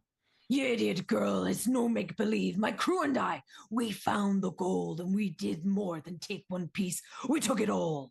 Rich men we were, and we spent it and traded and gave it away in exchange for food and drink and pleasant company. But we found out the drink could not sate us, and the food turned to ash in our mouths, and no plant of pleasant company could ease our torment. We are cursed men, Miss Turner, condemned to be forever consumed by our own greed. Gold calls to us always, and we are driven always to find more and add it to the treasure. Barbossa picks up the priceless codex, crushes them in his fist. There is but one way to remove the curse. All of the scattered pieces of the treasure must be restored in full and the blood repaid. We've recovered every piece, save for this. And as for the blood to be repaid, that's what we have you for. And that's why there's no sense to be killing you. Yet. Elizabeth stares at him, horrified. Using the toe of his boot, Barbossa flips an apple up off the floor, catches it, extends it to Elizabeth. Apple. Elizabeth slowly reaches for the apple, and then comes up out of her chair, trying to run around Barbossa. They struggle briefly, and then suddenly he shoves her away. Elizabeth's stolen knife is buried in Barbossa's chest to the hilt. Barbossa is completely unaffected. He opens his shirt to get a better look at the knife, pulls it out with little effort. There is blood on the blade, but none anywhere else. I'm curious. After killing me, what is it you're planning on doing next? Elizabeth backs away, whirls, and barrels out the door. Exterior, Black Pearl, main deck, night. Elizabeth comes to a dead stop. She stares, her jaw working, trying to scream, but unable to. The pirate crew works at their stations, coiling lines, navigating the ship, swabbing decks, but where the moonlight falls across their bodies, they are naught but skeletons. Elizabeth turns away from the sight. Barbossa stands just inside the doorway, out of the moonlight. He grabs her roughly by the shoulders and jerks her back around. Elizabeth shuts her eyes. Look! Look! The moonlight shows us what we really are. We are not among the living, so we cannot die. He spins her back around to face him. He leans forward, putting his face in the moonlight, turning it into a gleaming skull with gold and silver teeth. But neither are we dead. We have all the desires of the living, but cannot satisfy them. 10 years I've been parched of thirst and unable to quench it. 10 years I've been starving to death and haven't died. I haven't felt anything for 10 years. Nor the wind in my face, nor the spray of the sea, nor the flesh of a woman. Elizabeth flinches away from the skeletal hand. It drops away. He takes a bottle of wine from the opened case beside the cabin door, uncorks it with his teeth, raises it. You best start believing in ghost stories, Miss Turner. 'Cause now you're in one. He tilts the bottle and drinks. It runs over his jaw, through his ribcage, drenching his clothes. Elizabeth darts around him, back into the cabin, and shuts the door. Barbossa hurls the bottle away. Interior, Black Pearl, captain's cabin, night. Elizabeth huddles in the far corner of the cabin, terrified. Exterior, Caribbean Sea, day. The interceptor cuts across the waves, Jack at the wheel. Will tightens the line, moves back astern. Exterior, interceptor, main deck, day. Will sharpens his sword with a whetstone. Shh, shh. For a man who made an industry of avoiding boats, you're a quick study. I worked passage from England as a cabin boy. After my mother passed, I came out here looking for my father. Is that so? My father, William Turner. Jack says nothing. Will has lost his patience for guile. I'm not a simpleton. At the jail, it was only after you learned my name that you agreed to help me. Since that's what I wanted, I didn't press the matter, but now you knew my father. Jack considers his reply, settles on truth. I knew him. Probably one of the few who knew him as William Turner. Most everyone just called him Bill, or Bootstrap Bill. Bootstrap? Good man, good pirate, and clever. I never met anyone with as clever mind and hands as him. When you were puzzling out that cell door, it was like seeing his twin. That's not true. No, I swear you look just like him. It's not true that my father was a pirate. Figured you wouldn't want to hear it. He was a merchant marine. He was a respectable man who obeyed the law and followed the rules. You think your father is the only man who ever lived the Glasgow life, telling folk one thing and then going off to do another? There's quite a few who come here hoping to amass enough swag to ease the burdens of respectable life, and they're all merchant marines. My father did not think of my mother, his family, as a burden. Sure, because he could always go pirating. My father was not a pirate. Will's sword is out, leveled at Jack. Jack gives him a disbelieving look, sighs. Put it away, Will. It's not worth getting beat again. You didn't beat me. You ignored the rule of engagement. In a fair fight, I'd kill you. Then there's not much incentive for me to fight fair, is it? He kicks a lever on a winch. The sail boom whips around and slams Will in the chest, sweeping him off the ship. His sword clatters onto the deck. Will dangles above the water. Jack slips a loop of rope around the wheel to hold the course, picks up the sword, and pokes at Will with it. Will, hand over hands away from the blade, to the end of the boom.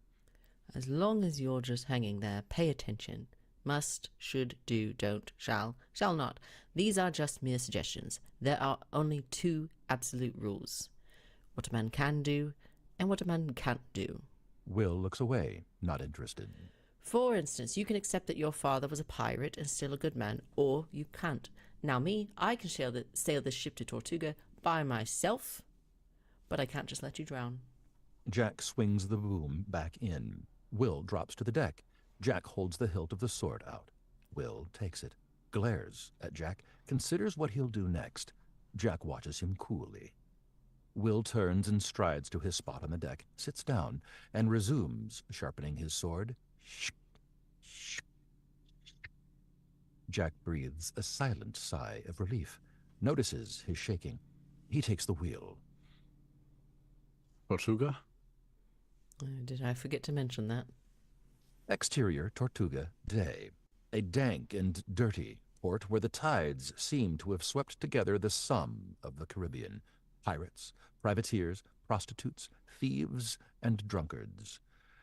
With its cantered, rotting docks, weather-beaten buildings, and odd assortment of livestock running free, a donkey, chickens, etc., it is far less civilized than Port Royal.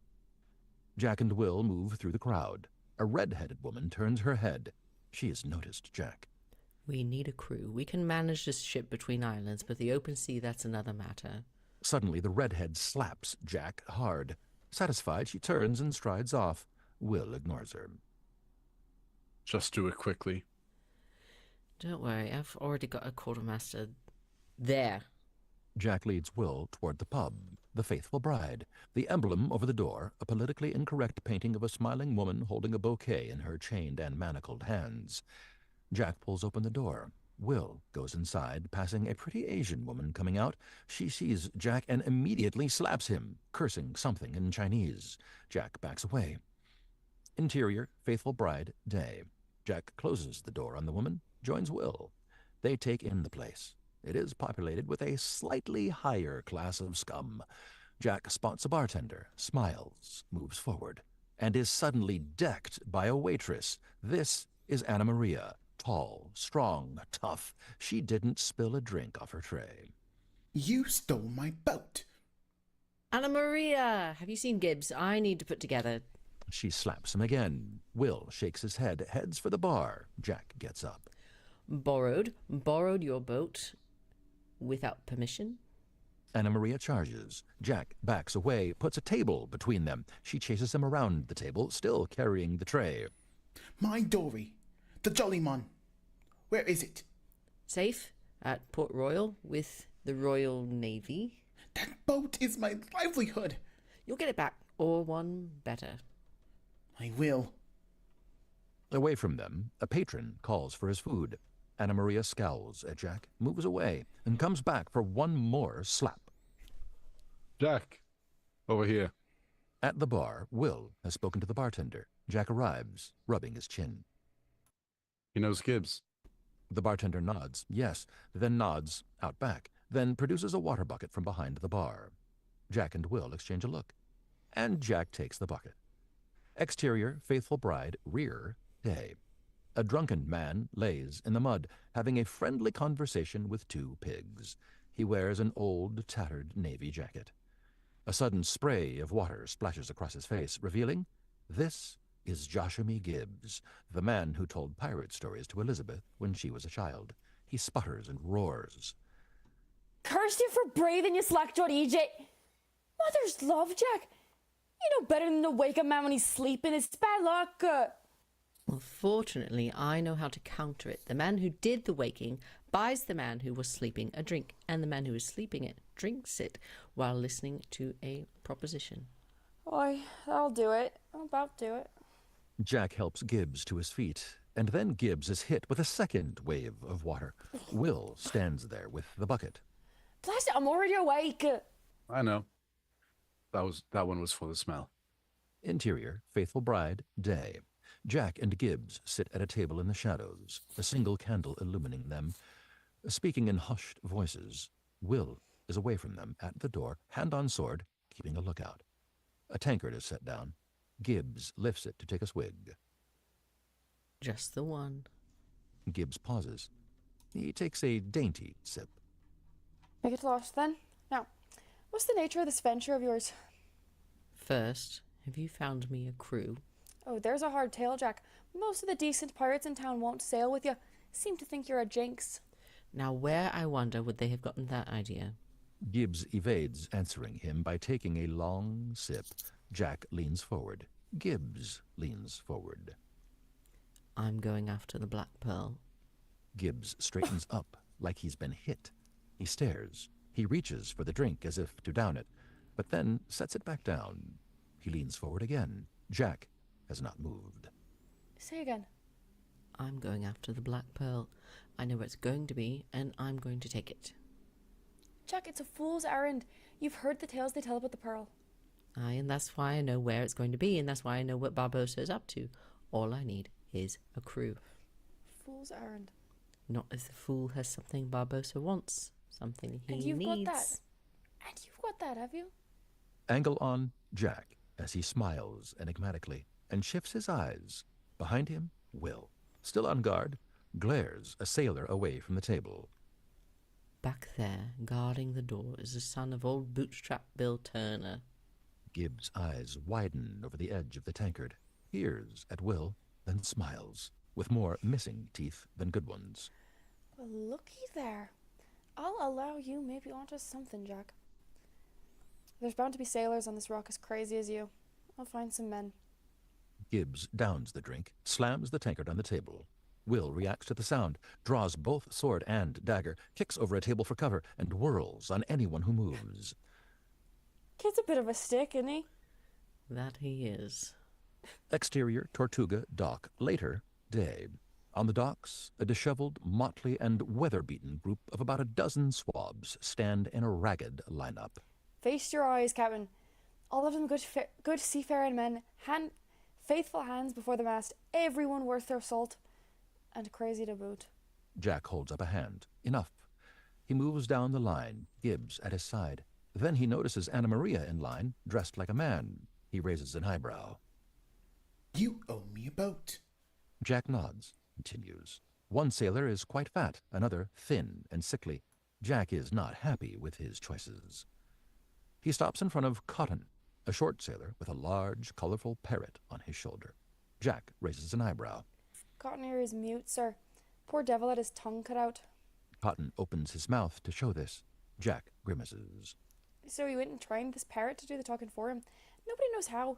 Nobody knows the parrot's name neither. So we just call it Cotton's parrot. Jack decides to test this. Mr. Cotton, do you have the courage and fortitude to follow orders and stay true in the face of danger and almost certain death? Cotton lifts the parrot off his shoulder, raises it. One on the sails! One on the sails! Mostly that seems to mean yes. Cotton nods vigorously, lowers the parrot, and it goes silent. Jack shakes his head, steps back. That goes for the rest of you. Danger and near certain death. For we are to sail for the Isla de Muerta to rescue the daughter of Governor Swan. An equal share of the reward shall be... Jack hears movement, looks back.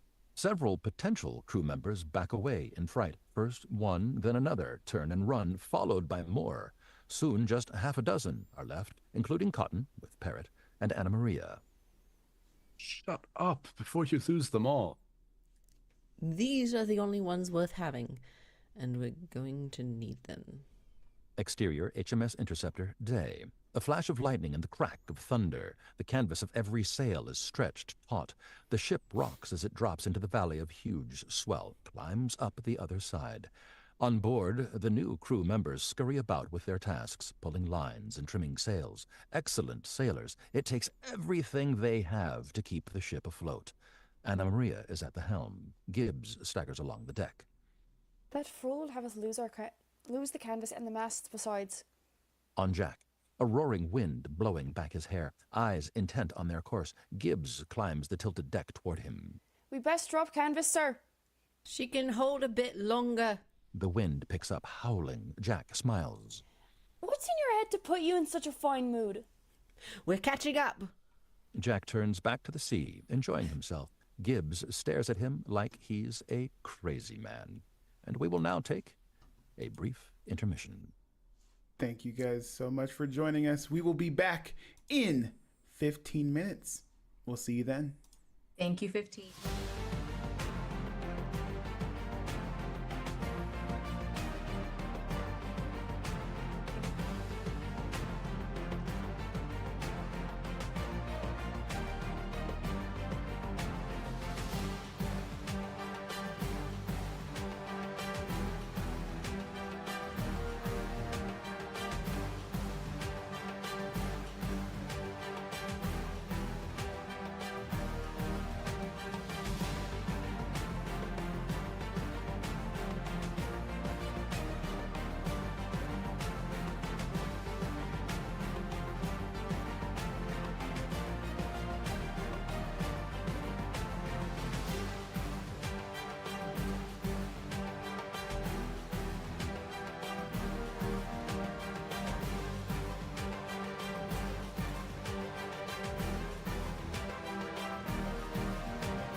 Hello, wee lads, and I'm sorry, I won't do that again. Anyway, thank you so much for coming back with us. Turns out we didn't have to steal that much booty because we have met our fundraising goal. Thank you so much to everyone who donated. If you're feeling even more generous, please donate some more if you'd like. But until then, we are going to go back to Pirates of the Caribbean, Curse of the Black Pearl. Frank, take it away. Thank you, Justin.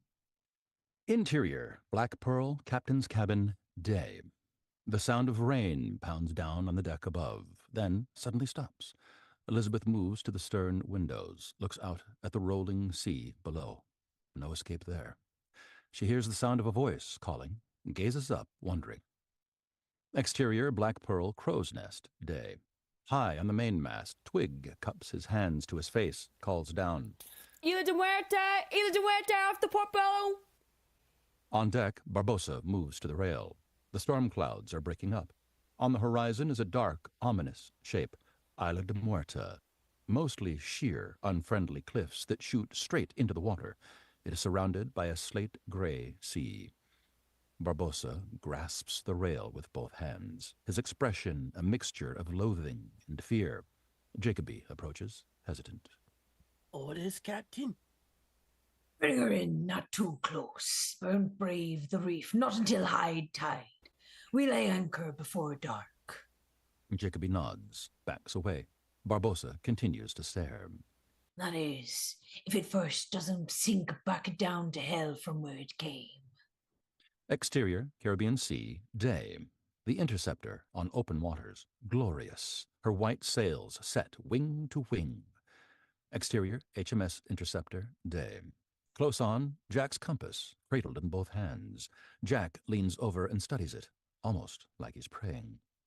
On the compass, the face shows old-fashioned rose petal-style direction markers below a quivering indicator that settles on southeast.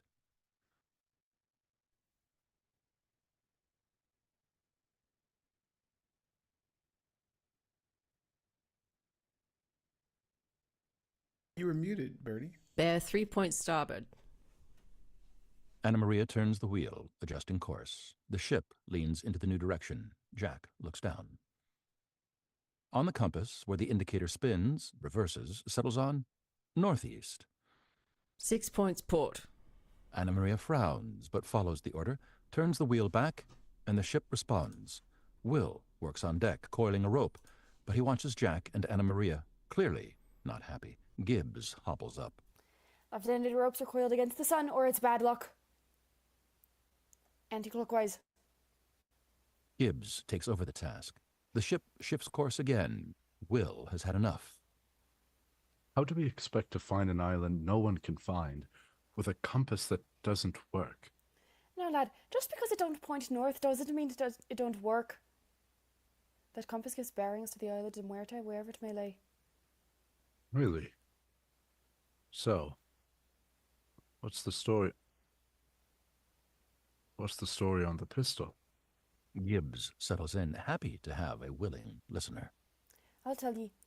Now, Jack Sparrow had an honest streak in him. That's where the whole problem starts. This was when he was captain of the Black Pearl.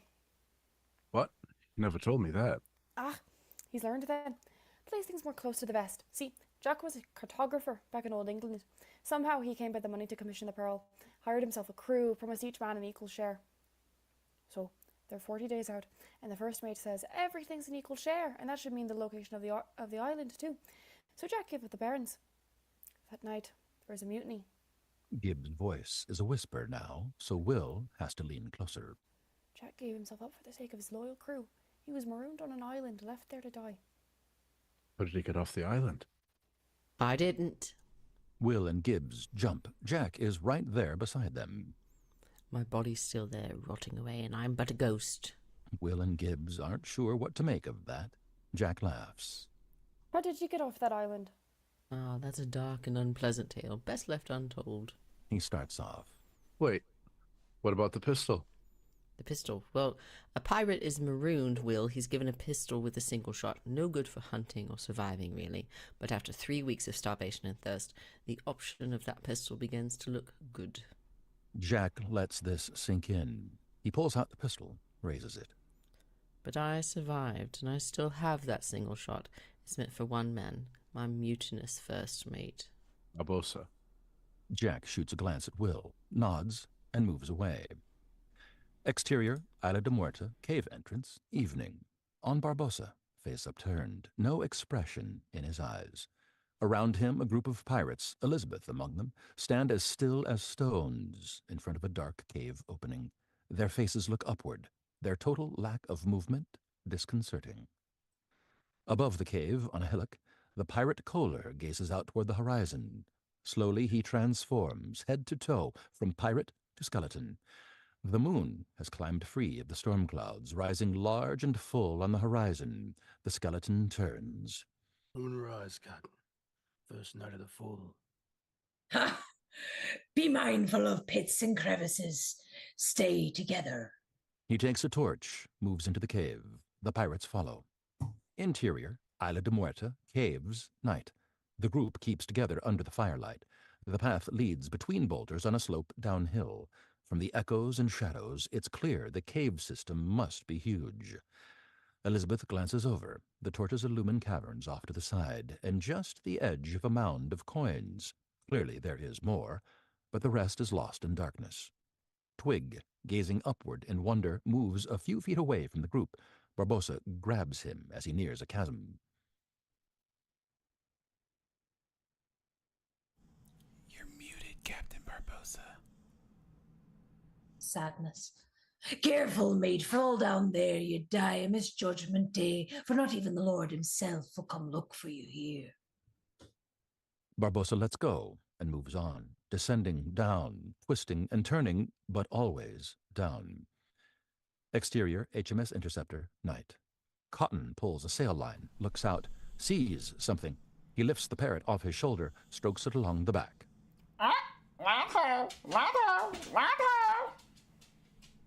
Indeed, the faint outline of Isla de Muerta is in the distance on the port side. Will stands, excited, jumps onto the rigging for a better look. But Anna Maria, at the helm, stares at Cotton and the parrot.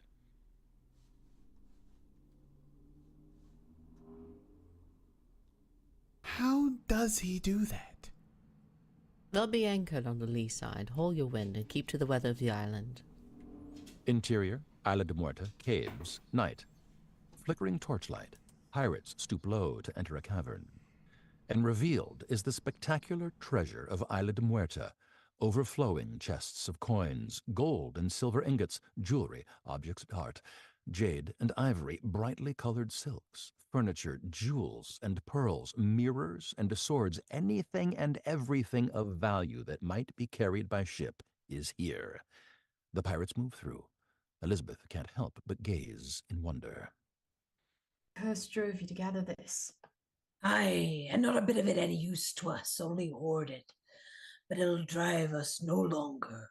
Elizabeth pauses, staring at herself in a jewel-encrusted mirror, and then is pushed along by the pirates. Exterior, Isla de Muerta, lagoon, night. The interceptor lies at anchor in the distance. Closer, Jack and Will row away from the large vessel in a small longboat, toward the rocky shore. The rush of a waterfall grows louder. Will looks. Ahead of them is a black cave mouth, right at water level. What's that?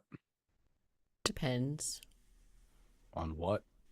On whether the stories are all true. If they are, that's a waterfall that spills over at high tide with a short drop to an underground lagoon. If not... By now, the moving water tugs on the longboat, and they are sucked in. Well, too late. The boat rushes forward, plunges into darkness. Interior, caves, underwater lagoon, night. The longboat takes a harrowing drop over a short waterfall, but then lands safely in a gorgeous underwater lagoon, floats lazily toward a sandy shore. Chalk one up for the stories. Will leaps out into the water, pulls the boat ashore. Interior, caves, bed cavern, night. The pirate group reaches the end of a small chamber of mostly jewels and pearls piled around a large bed. Interior, caves, main cavern, night. And then emerge into the largest cavern of all, also crammed with treasure, including several mountains of gold coins that reach the ceiling. Treasure everywhere, except for one spot in the center. A hole in the ceiling lets in a column of moonlight, which illumines A stone chest, lid pushed back, decorated with carved Aztec glyphs, filled with gold coins identical to Will's medallion. A sharp stone knife lies on top. In front of it, buried in the sand, is a skeleton, and this one doesn't look like it's going to move ever again, judging by the sword in its back. A crab scurries away from it as the group approaches. Here we stand before the cursed treasure of Cortez himself. Won by blood, it demands blood in return. All eyes turn onto Elizabeth. Pintle takes the stone knife from the chest, approaches her. Elizabeth shrinks back, but is held by two other pirates. Pintle grins, grabs her by the wrist. She turns her head away, shuts her eye.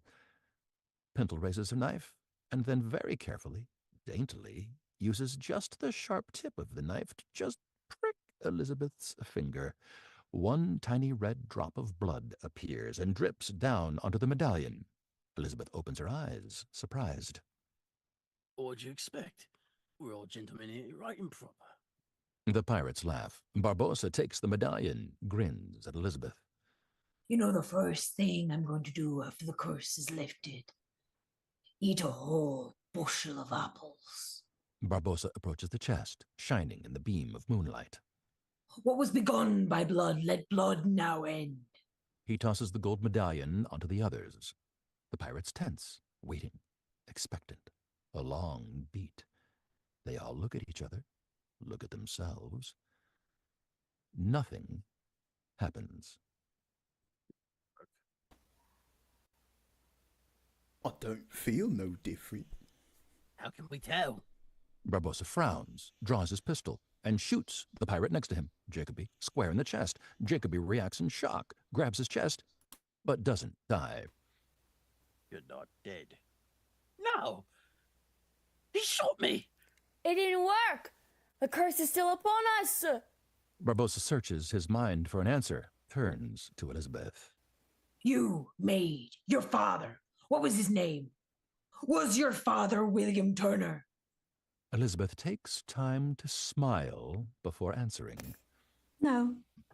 The pirates cry out in alarm. Barbossa gathers himself, getting his rage under steely control. Where's his child? The child that sailed from England 8 years ago, the child who's real owner of that medallion, the child in whose veins flows the blood of William Turner. Where? Barbossa slaps her hard across the face, sending her sprawling. You brought us the wrong person! She had the medallion. She's the right age. She said her name was Turner. You brought us here for nothing!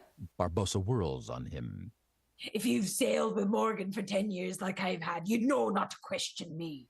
Elizabeth sits up, watching the pirates argue. For a moment, unnoticed. Suddenly, a scabbard comes down right above her. Startled, Elizabeth looks up. Will is at the top of a mound of coins, reaching down with his scabbard for her to grab onto. Elizabeth quickly leans forward, takes the bloodied medallion from the pile, reaches back, grabs the scabbard. Will pulls her up. If any coward here dare challenge me, let him speak. Any more talk and I'll chain you to a cannon and send you to the watery depths. A sound catches his attention. Coins falling. He looks up, sees Will and Elizabeth at the top of the treasure stack. Atop the stack, Will grabs a large shield, flings them forward. The two ride down the mountain of coins on the far side, slide through a small opening. Interior, Isla de Muerta, small cavern, night. Behind them, loose coins from their slide come down in an avalanche, sealing the entrance. Elizabeth jumps up, silver platter in hand, ready to swing. Jack catches her before she can do any damage. They recognize each other. You? Me? You're in league with Barbossa. No, I'm rescuing you. Elizabeth can't comprehend that one. You? Will gains his footing in the rubble. Miss Swan, we're here to rescue you. It's going badly. This way. They race off toward a bit of moonlight. Interior, Isla de Muerta, night. The three climb up a dark crevice that leads out onto the island. Will takes Elizabeth's hand, helps her. I'm glad we got here in time. Truthfully, you were a bit late. The trick isn't getting here, it's getting away. As if on cue, they hear the yells of pirates coming closer. They take off.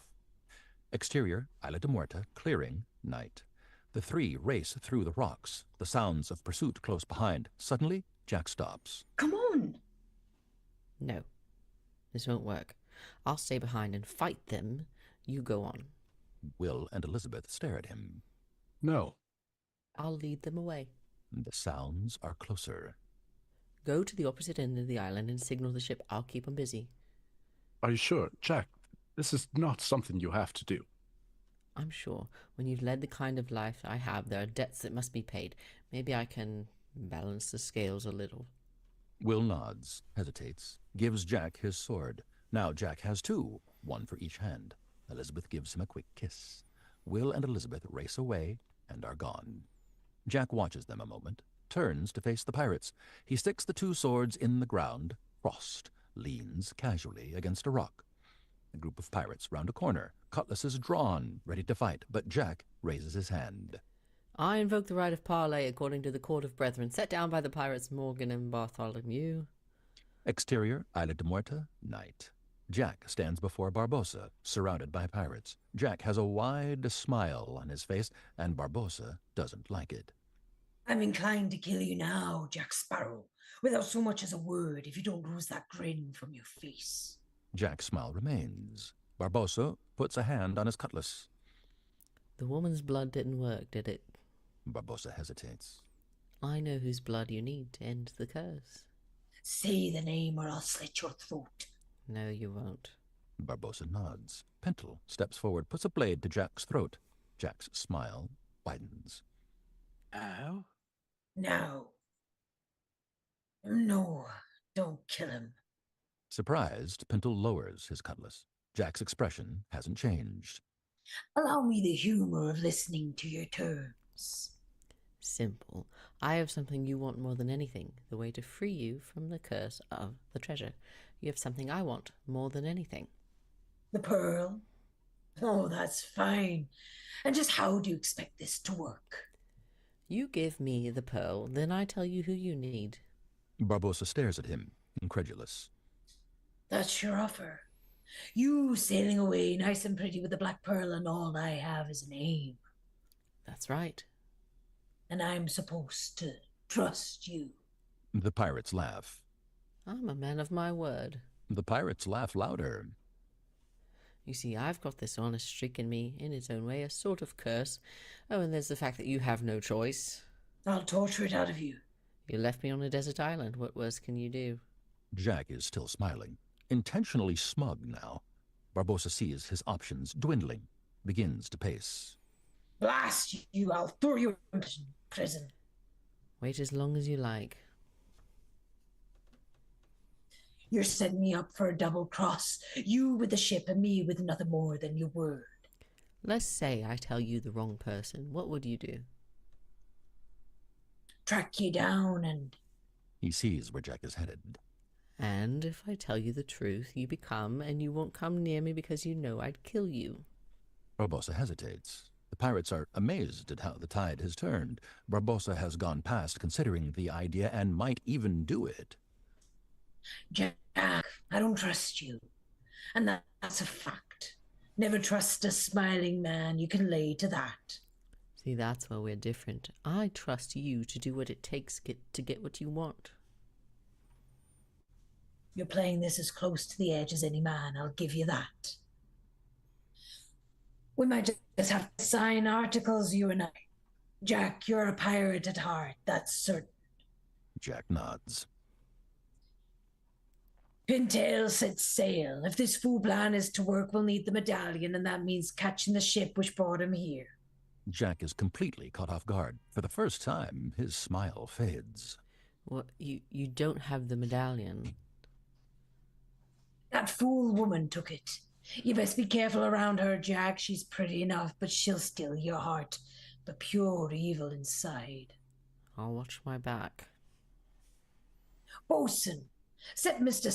Sparrow's quarters up nice and fine in the brig. Meaning no disrespect, of course. Jack nods and is taken away. Barbossa stares after him, not hiding his mistrust. Exterior, interceptor, day. At full sail, headed out to sea, Gibbs glances at Elizabeth and Will, talking alone on the forecastle, shakes his head. 2 women on board.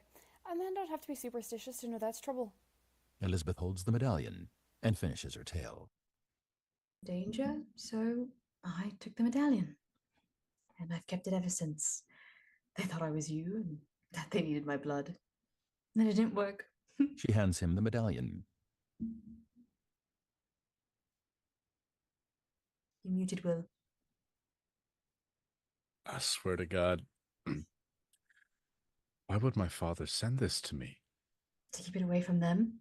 No pirate would sail to London for fear of execution, Doc. If I had known. And we never would have met. Will nods. They hold each other's gaze a moment. Will turns away first, leans on the rail, looks out to sea, back the direction they came. I can't believe he would make such a sacrifice for us. I guess you can never truly know someone else's heart. Will glances at her and nods. At the helm, Gibbs peers forward, scanning the horizon. There is a tiny island in front of them. Shift your head in. Steer clear of the island, 15 degrees starboard. On the aft deck, Cotton concentrates on his work, securing a halyard. Suddenly, Cotton's parrot flaps its wings, takes off, lands on the starboard bulwark. Squawking,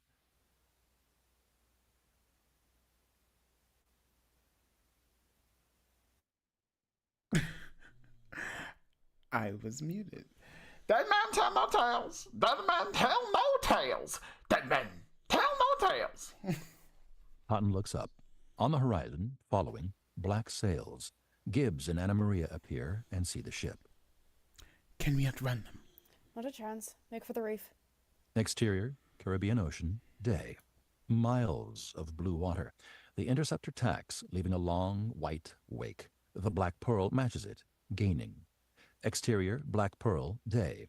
Barbossa and Pinto eye the interceptor, two hounds chasing the fox. What's he doing? Is he going to run her aground? Exterior, interceptor, day. The Black Pearl is now close behind the interceptor, and the interceptor is headed for the island. Drop the forward anchor.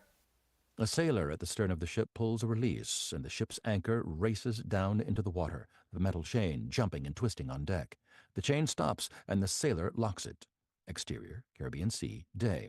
With its forward momentum and the anchor down, the interceptor makes to turn quickly, pivoting around the anchor. Exterior, Black Pearl, day. Barbossa and Pinto watch as the huge ship brings its cannons to bear right in front of them. All hands prepare to come about. But for now, the interceptor has the advantage and takes it. Its cannons boom and cannonballs rain down. Interior, Black Pearl, brig, day. Jack sees what he can out the porthole. In the cell with him is Twig, acting as a guard. Don't hit my ship. I mean, kill the lying scoundrel. I'm a little conflicted here. Twig just stares. Exterior, interceptor, day. Elizabeth watches as the Black Pearl comes about, and then there is the low, loud rumble of 24 cannons firing as one. The interceptor is hit. A barrage of shots follow. Most find their mark. Sailors dive for cover, leaving their cannons. Clearly, they are overmatched. Exterior, Black Pearl, port side, day. Barbossa laughs. Strike your colors, you bloody cockroaches. Exterior, interceptor, day. Another round of fire. Barbossa shows no mercy.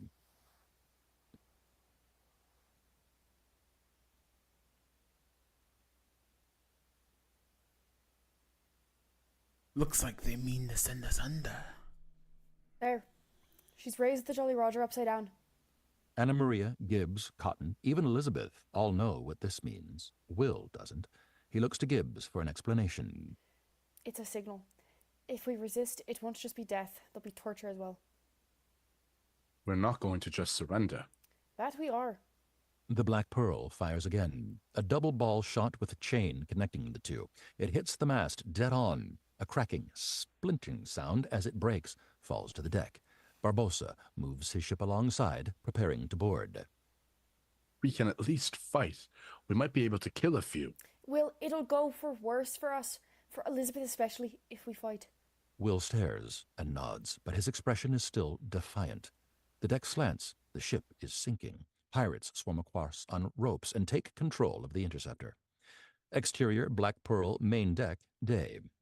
The top masts of the HMS Interceptor sink into the smooth crystal waters of the Caribbean. As Will and Elizabeth held by pirates, are brought before Barbossa and see that Jack stands beside him, manacled. Gibbs, Anna Maria, and Cotton, and the other crew members huddle together. Barbossa's wrath falls on Elizabeth. Welcome back, miss. Last time aboard, you played me right and clever, making pretending and all. I hope your stay this time is more pleasant. Boys, show her some hospitality. He shoves her into a group of pirates. They yell their approval. She is pushed from one to another. This goads Will to action. He headbutts the pirate behind him, grabs a pistol, waves it at the pirates. He goes free. Will leaps onto the ship's rail. He steadies himself with a hand on the rigging, points the pistol at Barbossa. What's in your head, boy?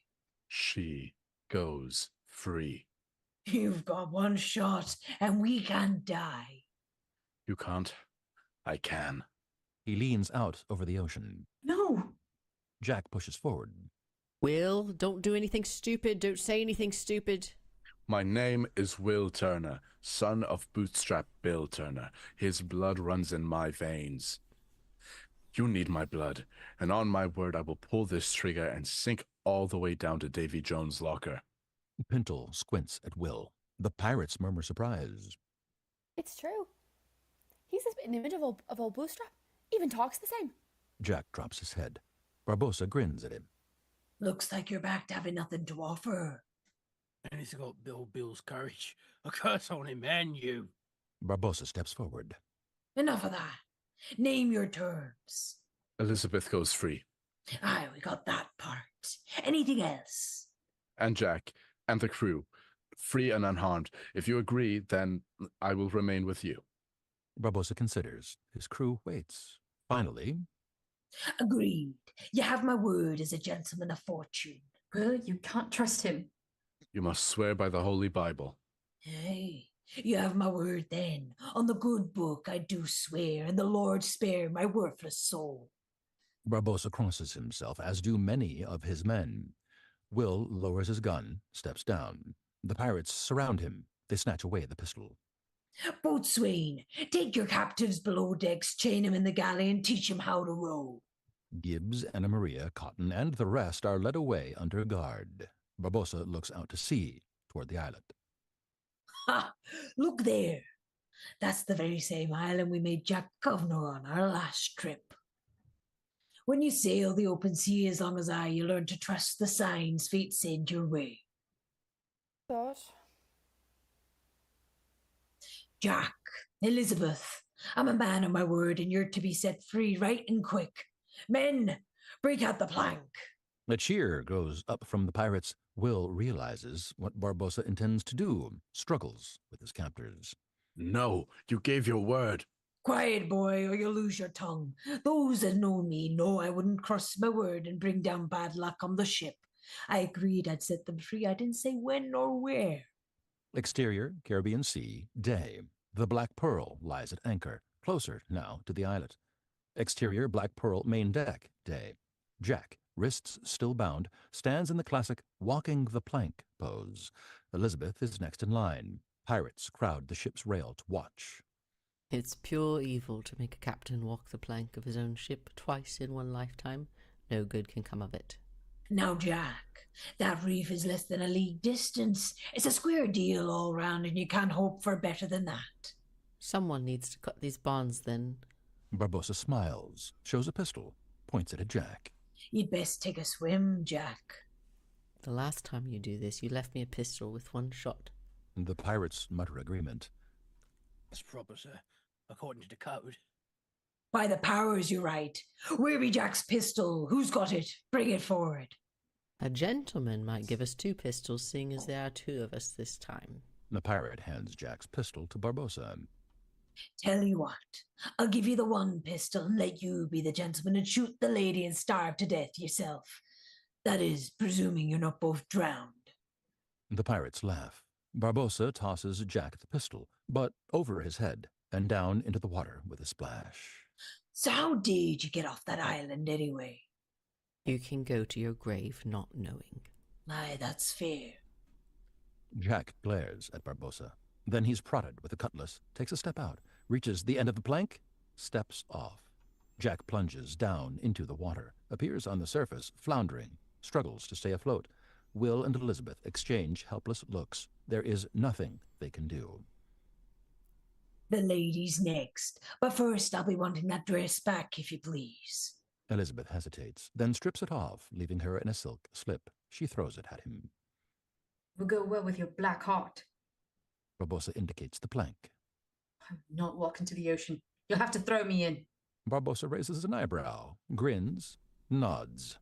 How about her, lads? The pirates rush to comply, lift her up, toss her over the rail. With a scream, she falls. Exterior, Caribbean Sea. Underwater, day. We follow Elizabeth amid foam and bubbles as she plunges down through the water, blue and clear, with streaks of sunlight cutting down, bright coral and tropical fish, and a lovely young woman in a silk dress. If it weren't for the mortal danger, the scene could be described as gorgeous. Elizabeth spots Jack, below her now, sinking, struggling. She swims down, unties his bonds. Elizabeth starts for the surface. Inexplicably, Jack swims the other way, further down into the depths. Exterior, Caribbean Sea, day. Elizabeth breaks the surface, looks around, and then, finally, Jack appears, sucking in air. He shows what he went after, his pistol. He tucks it into his shirt. You went back for that. We need to head for the reef. She starts swimming. Jack hesitates. The Black Pearl is already underway. He stares at it. That's the second time I've had to watch that man sail away with my ship. He turns away and swims after Elizabeth. Exterior, islet, beach, day. Close on, the surf line. Elizabeth's feet leave prints in the sand and then meet up with matching footprints she made earlier going in the same direction. She has walked all the way around the island. Not all that big, is it? Jack lays on the beach. He has dismantled his pistol, the parts, ball and powder, dry on his scarf. Has it changed since the last time you were here? The trees are taller. Jack checks to see if the pistol parts are dry. They are. He sets about reassembling and loading his pistol. I hope you have no intention of using that. Jack is finished putting his pistol back together. He shoves it in his belt, walks off. Not yet. Ask me again in a few weeks. Elizabeth can't believe it. Captain Sparrow, we have to get off this island immediately. Don't be thinking I'm not already working on it. He climbs up toward a clump of palm trees, digs for something beneath the sand. He finds it, a large iron ring. What is that? Is there a boat under there? Jack heaves the trapdoor up and over, revealing a pit. Inside are barrels and bottles of rum, all covered with dust and cobwebs, long abandoned. Jack's face falls. What? What's wrong? How will this help us get off the island? It won't, and so we won't. He jumps down into the pit, cracks open a bottle of rum, takes a swig. But you did it before. Last time... Last time, I was here a grand total of 3 days. Last time, the rum runners who used this island as a cache came by and I bartered passage off. But from the looks of this, they've been out of business, and so that won't be happening again. We probably have your friend Norrington to thank for that. So that's it. That's the secret grand adventure of the infamous Jack Sparrow. He spent 3 days on the beach drinking rum? Welcome to the Caribbean, love. He gathers up a few bottles, heads for the beach. You should look at our contretemps this way. We've got shade trees, thank the Lord. We've got food on the trees, thank the Lord again. And we've got rum, praise the Lord. And we can stay alive a month, maybe more. Keep a weather eye open for passing ships, and our chances are fair. A month? Will doesn't have a month. We've got to do something to help him. You're right. Here's luck to you, Will Turner. He drinks and defiantly returns Elizabeth's angry gaze, but then turns away, sits down. Don't be thinking I'm happy about this, Elizabeth, but I see no use in wailing and gnashing my teeth over that which I can do nothing about. Not what you can drink instead, at least. Jack tosses her a bottle. Try it. Goes down rough, but it goes down, and the second swig goes down easier. Elizabeth considers, comes to a decision. She unseals the bottle, takes a swig. They sit in silence for a bit. And you will call me Miss Swan. Jack toasts her. You got it. Elizabeth studies her bottle. Jan gives Jack a sidelong glance. Back to her bottle.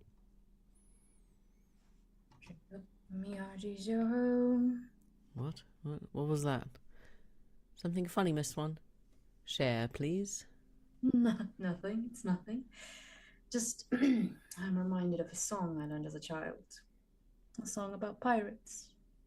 I know a lot of songs about pirates, but none I teach a child. Let's hear it. Oh no, it's silly.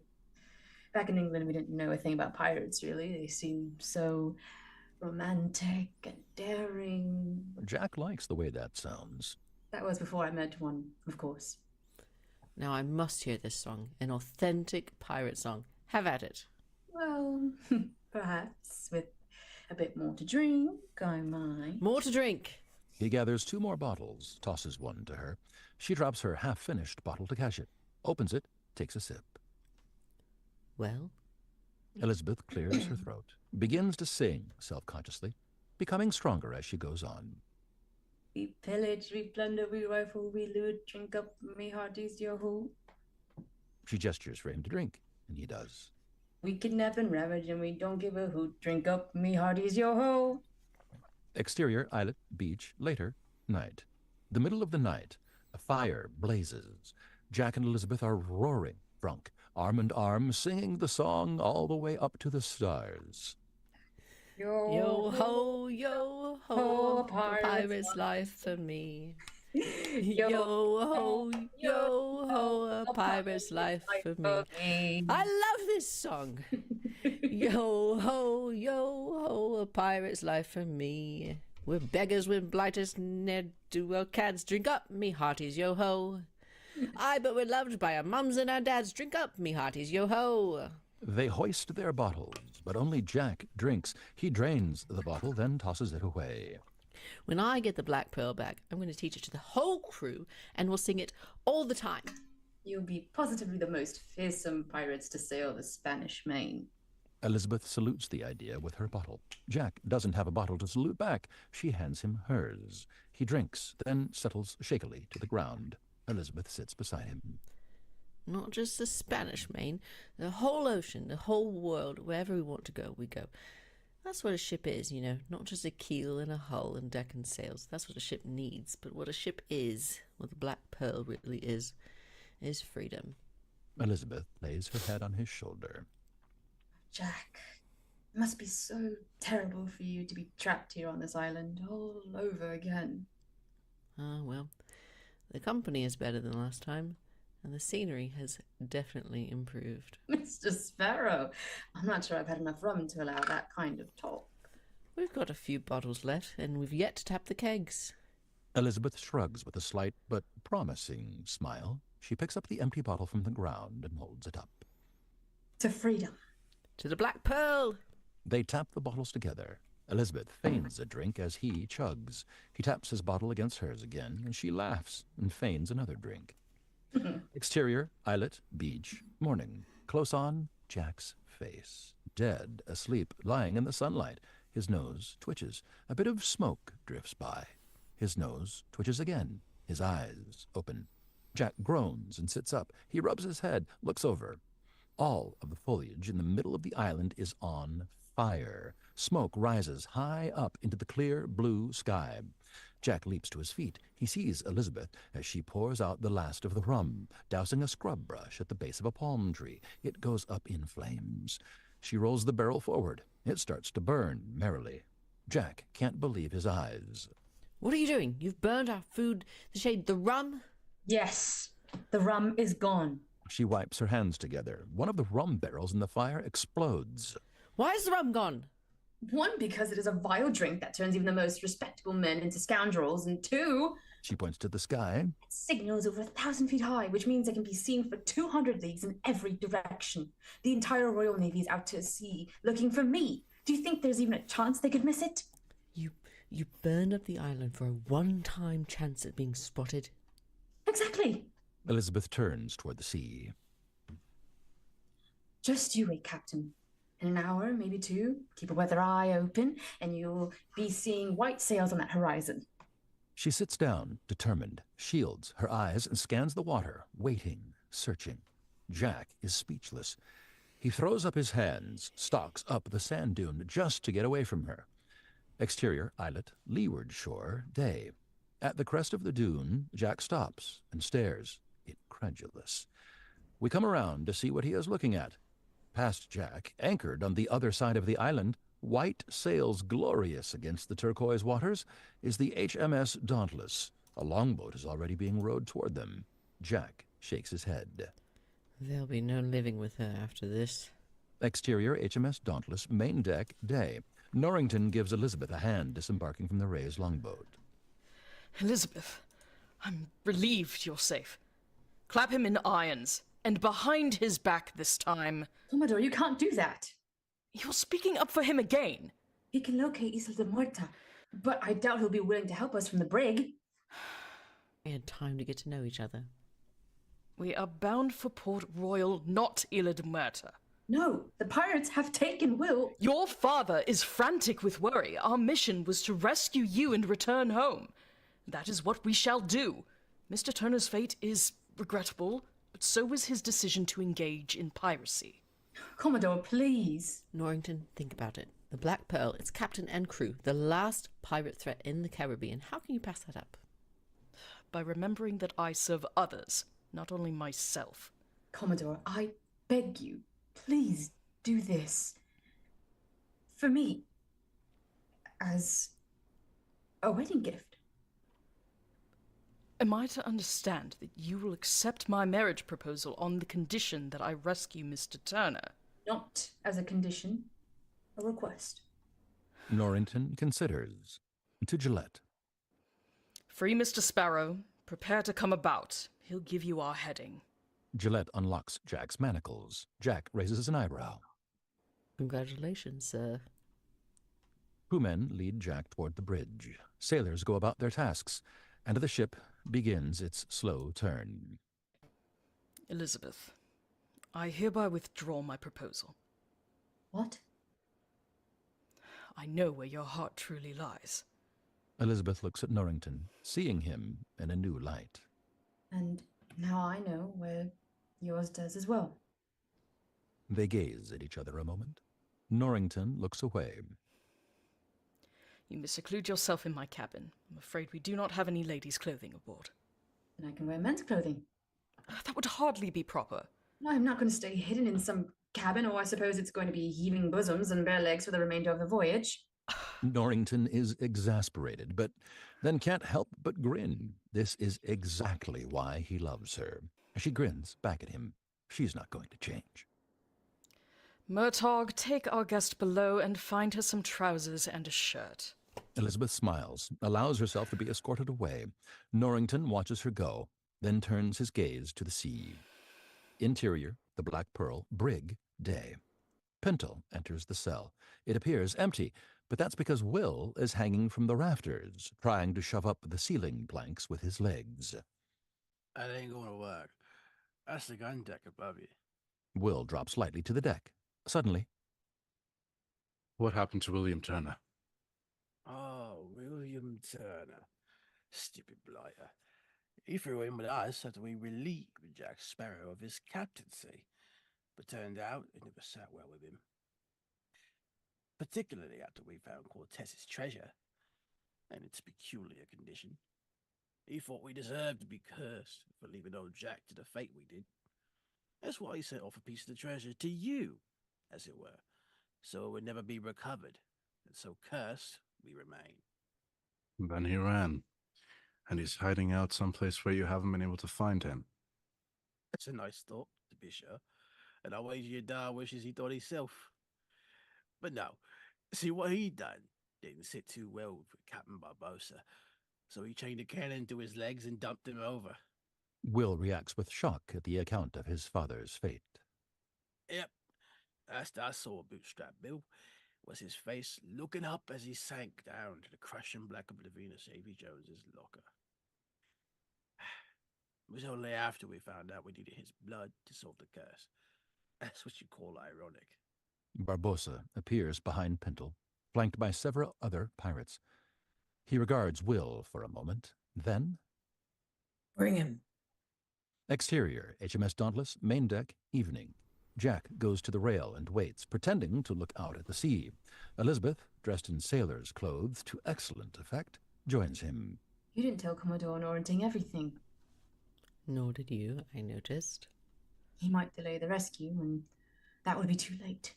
Exactly. These men will be facing an enemy that seemingly cannot be killed. I have a plan. If it succeeds, then any battle will be decidedly brief and one-sided. What's Look your out. plan? Lookout, off-screen, shouts, "Land ho!"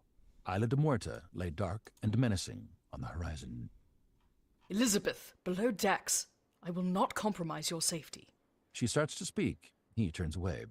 Lieutenant, escort Elizabeth to my quarters and make sure she stays there. Norrington gazes through his spyglass at the island. Jack watches with some amusement as Elizabeth is escorted away. I don't like the situation, Mr. Sparrow. That island is riddled with caves. I will not put my men at a disadvantage. Funny, I was thinking along those lines. How about you let me go in alone, and while you're setting up an ambush, I'll trick the pirates out to you. You would do that? They left me stranded twice. What have you got to lose? Nothing I wouldn't be pleased to be rid of. I knew you'd listen to reason. Exterior, Isla de Muerta, cave entrance, evening. Torches are lit. Barbossa leads Will, guarded by Pintle and a band of pirates, into the caves. Interior, HMS Dauntless, main deck, night. A longboat is prepared to be lowered over the side. Jack wraps his pistol securely in an oilskin pouch. That chart I drew up will get you past the reefs, if your steersman's good enough, that is. I'll be at the wheel myself. I'll slip in, talk them into coming out, and you'll be free to blow holy high heaven, the whole lot of them. The crewmen release the lines, and the boat drops. Interior, Isla de Muerta, caves, night. The pirate group moves deeper into the caves. Will moves along unwillingly. No reason to fret. Just a prick of the finger and a few drops of blood. Turner blood doesn't flow pure for his veins. Best play it safe and spill it all. Right. Exterior, Isla de Muerta, night.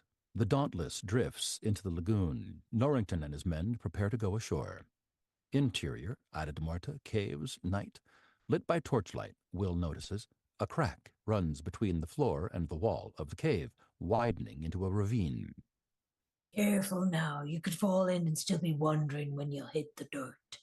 Will makes a decision. He intentionally stumbles. Pintle shoves him forward. Will continues forward, grabs the pirate in front of him, swings him into the wall of the cave, catches the pirate's torch, and uses it to ward off the others. You deserve to be cursed and remain cursed. He steps to one side and drops into the ravine. The wall of the ravine becomes a loose gravel slope. Will hits it and tumbles down, disappearing into black. Blast him!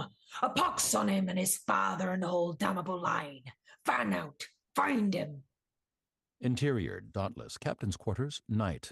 Elizabeth looks out at the captain's small portal, sees boats laden with Navy men headed for shore. She turns away from the portal, wishing there was something she could do. Suddenly there is a flutter at the window. Cotton's parrot is there. Drink up me heart is your hoe. Drink up me heart is your hoe. The bird flutters off. Elizabeth races to the porthole, and then to the stern window to see it fly away. She looks down, and there, fastened to the stern of the ship, is a small rowboat. Interior, Isla de Muerta, caves, night. Will races forward, turning this way and that. He sees a light ahead, heads for it, turns a corner, and runs straight into Jack. Do you have any idea where you're going? Jack. Don't talk. These caves magnify sound. Just follow me. Exterior, Isla de Muerta, the beach, night. Norrington and men land on the beach and spread out. They silently take up positions around the main cave entrance. Interior, caves, night. Jack leads Will out of a narrow passage and stops, staring. Will is a few steps behind. Are you certain this is the right way? It's the right way. Will joins him and sees what Jack is staring at.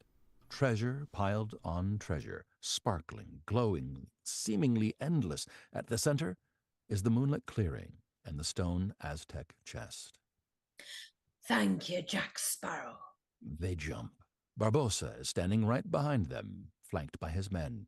The trio whirl to run. More pirates emerge from hiding. Nearly the entire crew of the Black Pearl is there. The pirates grab Will and Jack. Will struggles, but Jack does not fight at all. You couldn't have led him back more directly if you knew exactly where you were going. He laughs and moves toward the stone chest. The pirates follow, dragging Will and Jack with them. You did know where you were going. You did lead us directly to them. Why? Jack looks away. As Will is manhandled toward the chest, Barbossa steps up to him, becoming skeletal in the moonlight, and puts the medallion around Will's neck. He picks up the stone knife. What was begun by blood, let blood now end. He raises the knife to Will's throat. You don't want to be doing that. Barbossa pretends to think about his words. No, I really think I do. All right, then. That makes Barbossa pause. He steps out of the moonlight. Why don't I want to do this? Because right about now, the HMS Dauntless is lying in wait in the harbour. Jack! And its guns and crew will cut you and your men to pieces the moment you step outside these caves. A buzz of apprehension sweeps through the pirates. Believe him. No, but I believe him. He's genuinely hungry. You've no hope of surviving Norrington's attack. That is, if you're mortal. What are you suggesting? Jack shakes off the hands holding him, strolls toward Barbossa, Will, and the chest of coins. Simple. Don't kill the boy yet. Wait for a more opportune moment. Will glares, listening to every word he says. Jack scoops up a handful of coins from the chest. Like after you've killed every last one of Norrington's men. Jack drops the coins one by one back into the chest. I can't help wondering, Jack, why you're being so helpful and all. Last time you did that, it didn't end well for you. The situation has changed. That's so. Aye, see, after you're done with the Royal Navy, you'll have a bit of a problem. The HMS Dauntless, there you'll be with two lovely ships on your hands. And what to do? Of course, you'll decide you deserve the bigger one, and who's to argue? The Dauntless, a first-rate ship of line, and with it you can rule the seas. But if you're captain of the Dauntless, who's left for the Black Pearl? Jack smiles and spreads his hands. Me. I sail for you as part of your fleet. I give you 15% of my plunder, and you get to introduce yourself at tea parties and brothels as Commodore Barbossa. Do we have an accord? Barbossa licks his lips. It's tempting. Now you can take care of the Dauntless, right? Men, are you up for it? The pirates yell to the affirmative. Mr. Pintel, select 5 men to stay here. Take the rest of the men out, not through the caves. Jack's expression falters. This he hadn't planned for. There's another exit. Aye, for us there is. Exterior lagoon, underwater, night. Moonlight shines down into the shallow waters, brightening coral, sparkling over the rippled sand floor. Suddenly, all the fish scatter. Briefly, the waters are empty. And then figures appear in the distance, seeming to waver in the shifting current. They scuffle forward, kicking up clouds of sand. The figures resolve into the skeleton pirates, moving silently across the lagoon floor, swords glinting. The tatters of their clothing drift in the water.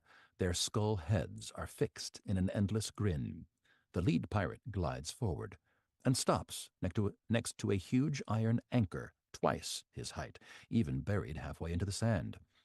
A heavy chain with barrel-sized links climbs up toward the surface. A shadow falls across the lead pirate. He transforms, and we see that it is Pintel. He looks up. Above, the heavy chain leads to the giant bottom hull of the HMS Dauntless, silhouetted by moonlight.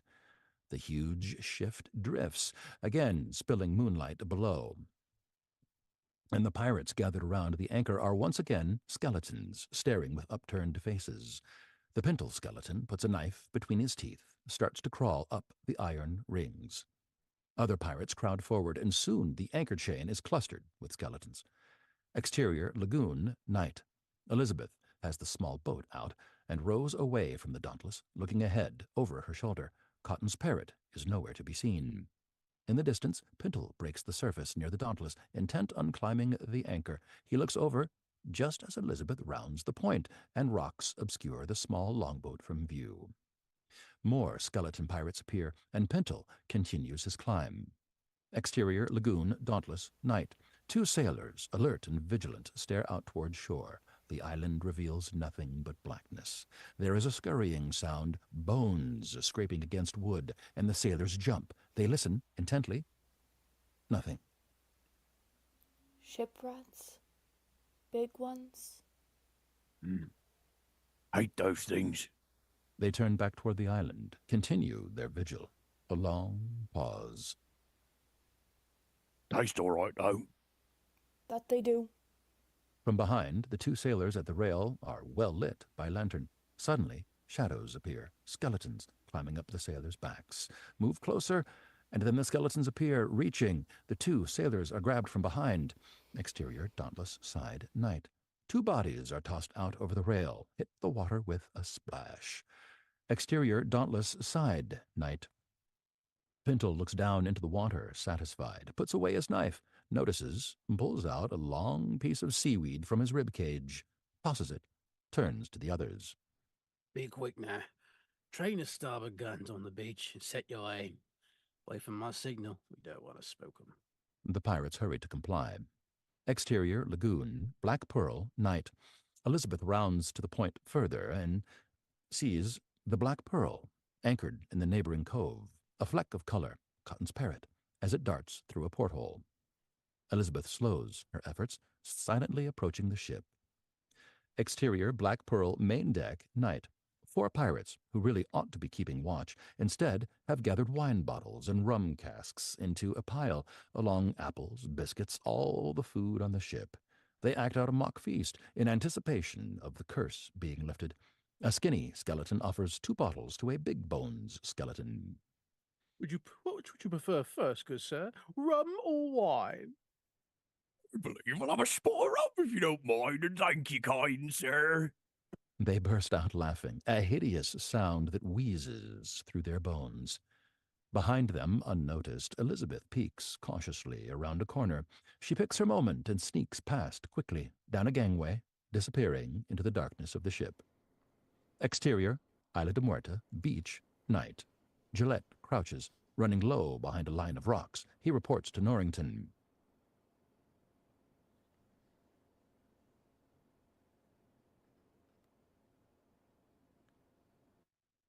My apologies. All the men in place, sir. Ready to fire. Wait for my order. What the blazes is that? It's the sound of cannon fire coming from the Dauntless. Cannonballs hit the shore. Men cry out in anguish. Men, take cover!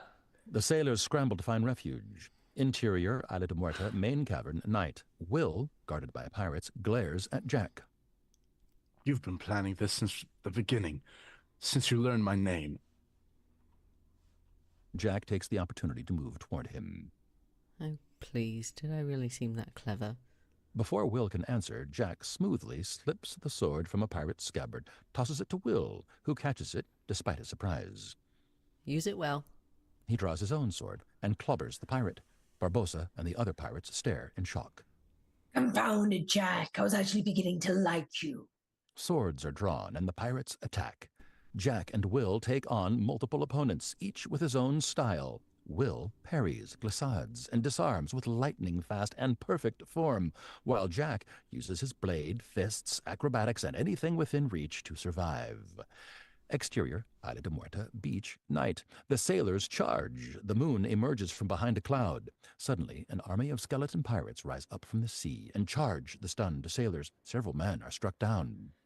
Steady, men! Remember, we're the Navy. The sailors recover their nerve and engage the enemy. It's a full-on battle. The Royal Navy against skeleton pirates. The Navy men are driven back, surrounded.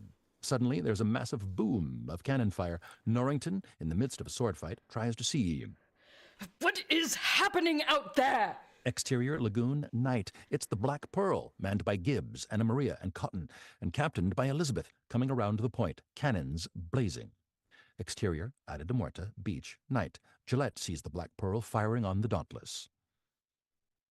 Side! Take heart, men! The Royal Navy stand their ground and fight. Interior, cave, main cavern, night. Only 2 pirates left, Barbossa and Jacoby. Jacoby rounds on Will. Barbossa faces off against Jack. Just so you know, Jack, I don't think that you're clever. I think you're a fool, a mortal fool. Remarkable how often those two traits coincide. Jack drives him back, making Barbossa laugh. You can't beat me, Jack. To prove his point, he drops his own sword and catches Jack's sword with both hands. Jack can't free it. Barbossa twists the sword from Jack's grip, reverses it, and drives the sword into Jack's chest. Will, battling Jacoby, sees it and smashes Jacoby in the jaw, crumpling him. Jack! Jack stares down at the sword jutting from his chest. He takes a few steps backward toward the Aztec gold. When he steps into the moonlight, Jack becomes skeletal. Well, isn't that interesting? Skeleton Jack pulls the sword from his chest. He pulls something from his pocket, one of the Aztec coins. They're so pretty, I just couldn't resist stealing one. It's a curse, I guess. Barbossa grabs up his sword and rushes Jack. Both men are in moonlight now, two skeletons in pitched battle. So what now, Jack Sparrow? Are we to be two immortals locked in epic battle until the trumpets of Judgment Day? Or you could surrender. He shoves Barbossa back out of the moonlight. Barbossa stalks the room, his attention focused on Jack. Or I could chain you to a cannonball and jot you in the deepest part of the ocean, where you can only contemplate your folly forever. Barbossa charges. A shot rings out. Jack stands out of the moonlight, flesh and blood again, holding his smoking pistol, still aimed at Barbossa. 10 years you carry that pistol and you end up wasting your shot. He didn't waste it. Will stands over the Aztec chest, holding a bloody sword, his left hand in a fist. He opens the fist. The medallion, blood covering it, drops from his hand, revealing the cut in his palm. Barbossa stares, then looks down at his chest. Blood blossoms on his shirt around the bullet hole. It spreads quickly. Barbossa clutches his chest, his face registering pain for the first time in years. Barbossa falls heavily to the ground, dead. Jack blows the smoke from the barrel of his pistol and tosses it away. Exterior, Isla de Muerta, beach, night. Murtagh fires a pistol at a pirate. The pirate is hit, screams in pain, and crumples to the ground. Mulroy runs through another pirate with a sword. The pirates react to the sight and quickly realize their peril. They set their weapons down in surrender. Exterior, Isla de Muerta, lagoon, night.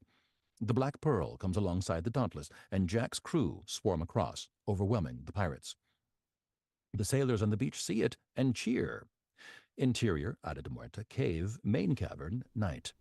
Will wraps a cloth around his palm. Jack joins him near the chest. Well, you're the worst pirate I've ever heard of. You're a man who can be trusted, who can be counted on, and who can't betray his friends. What kind of pirate is that? The worst. On the other hand, maybe I'm a man who can't pass up a chance for revenge against the black-hearted bastard who stole my ship and left me to die in the middle of the ocean, twice, and who knows how to get what he wants. Now that's a great pirate. Jack cuts his palm, grips the coin he stole above the chest, and then hesitates. Will looks at him. Jack releases the coin. It lands in the chest beside the other bloody coin. Suddenly, the lid of the chest, all on its own, slams shut. Elizabeth stares at it. Let's get out of here. Exterior, Isla de Muerta, beach, night, later. Jack, Will, and Norrington gather together on the beach. Elizabeth calls out. You're all right. The three men turn as one. An awkward moment. Which of them does she mean? Elizabeth races across the sand toward them and straight to Will. She throws her arms around his neck in a hug. Miss Swan, are you wearing trousers? And how did you get off the island? Elizabeth can't believe that's what he noticed. Indignant, she steps away from him. Yes, I am wearing trousers, and for how we got off that island, that's a grand adventure, but now is not the time to talk about it. She reaches a hand behind his neck, decisively kisses him. There, and don't you dare tell me that wasn't a proper kiss. Elizabeth, I think it doesn't matter that we are of a different class. It doesn't. But that was not a proper kiss. Pure consternation on Elizabeth's face. This is a proper kiss. Will sweeps her in his arms, leans her back, and kisses her long and well. Jack puts a hand on Norrington's shoulder. Tough luck. I was rooting for you. Exterior, Port Royal, Fort Charles, day. Close on, Will's face, stoic, staring forward. He stands straight and unmoving. Around him are members of the Royal Navy standing before a group of witnesses from town. It is the courtyard on top of Fort Charles. A trial is underway with Will as the defendant. And though I do say so with regret, the law is clear. The penalty for piracy is death by hanging. In the crowd, Elizabeth squeezes the hand of her father, Swan. She lets go as Swan stands. By your leave, I wish to speak on behalf of the boy. It is clear that these deeds were performed out of a sincere desire to do good, at great personal risk. It seems to me that in rare occasion, where the right course is committing an act of piracy, then an act of piracy is the right course. So, in my capacity as governor, I intend to grant a pardon to... Sir! All eyes turn. Gillette stands at the top of the stairway. Jack and his crew have escaped! There was no damage to the cell. They must have been set free. Will and Elizabeth exchange looks. You? Not me. You? No, not me either. Swan notices something on the parapet. Points. The Black Pearl. People rush to the parapet. Sure enough, below in the bay are the distinctive black sails of the Pearl. The ship cuts through the waters very close to the point, where the gallows of the pirates are. Suddenly, Jack appears on the point. He swings off the one empty gallows across and down onto the ship's rigging as it passes. Sir! Shall I break out the cannons? I don't think that will be necessary. Norrington raises his hand, whirls a key on his finger. A day's head start. That's all he gets. Will, Elizabeth, and Swan look out toward the ocean. Exterior, Black Pearl, stern deck, day. Jack monkeys down the rigging. Anna Maria is at the wheel. Captain Sparrow, the Black Pearl is yours. Jack runs a hand lovingly along the rail, then takes the wheel. It feels good, right in his hands. He enjoys it, and then shifts to captain mode. Anna Maria, trim the mainsail. Aye, aye, sir. Mr. Gibbs, organize a cleaning detail. You and Cotton. I want every inch of the Pearl spick and span and shipshape.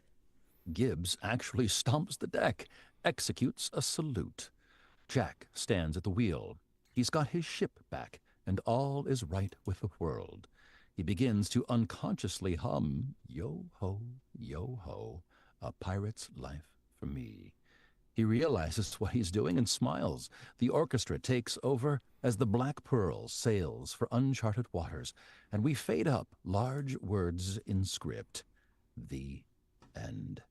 We fade out, and credits roll. Ladies and gentlemen, that was Pirates of the Caribbean, Curse of the Black Pearl. How fun was that? That was insane. And Sean, correct me if I'm wrong. Did we meet our goal?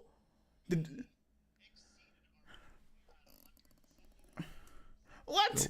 What in the world? Wow, that's incredible. Thank you so much to everyone who donated. I really appreciate it. But I need to thank a lot of people before. Also, number one, I need to thank Sean, who tech produced this entire show. Thank you so much, Sean. Sean, where can the people find you on the internet?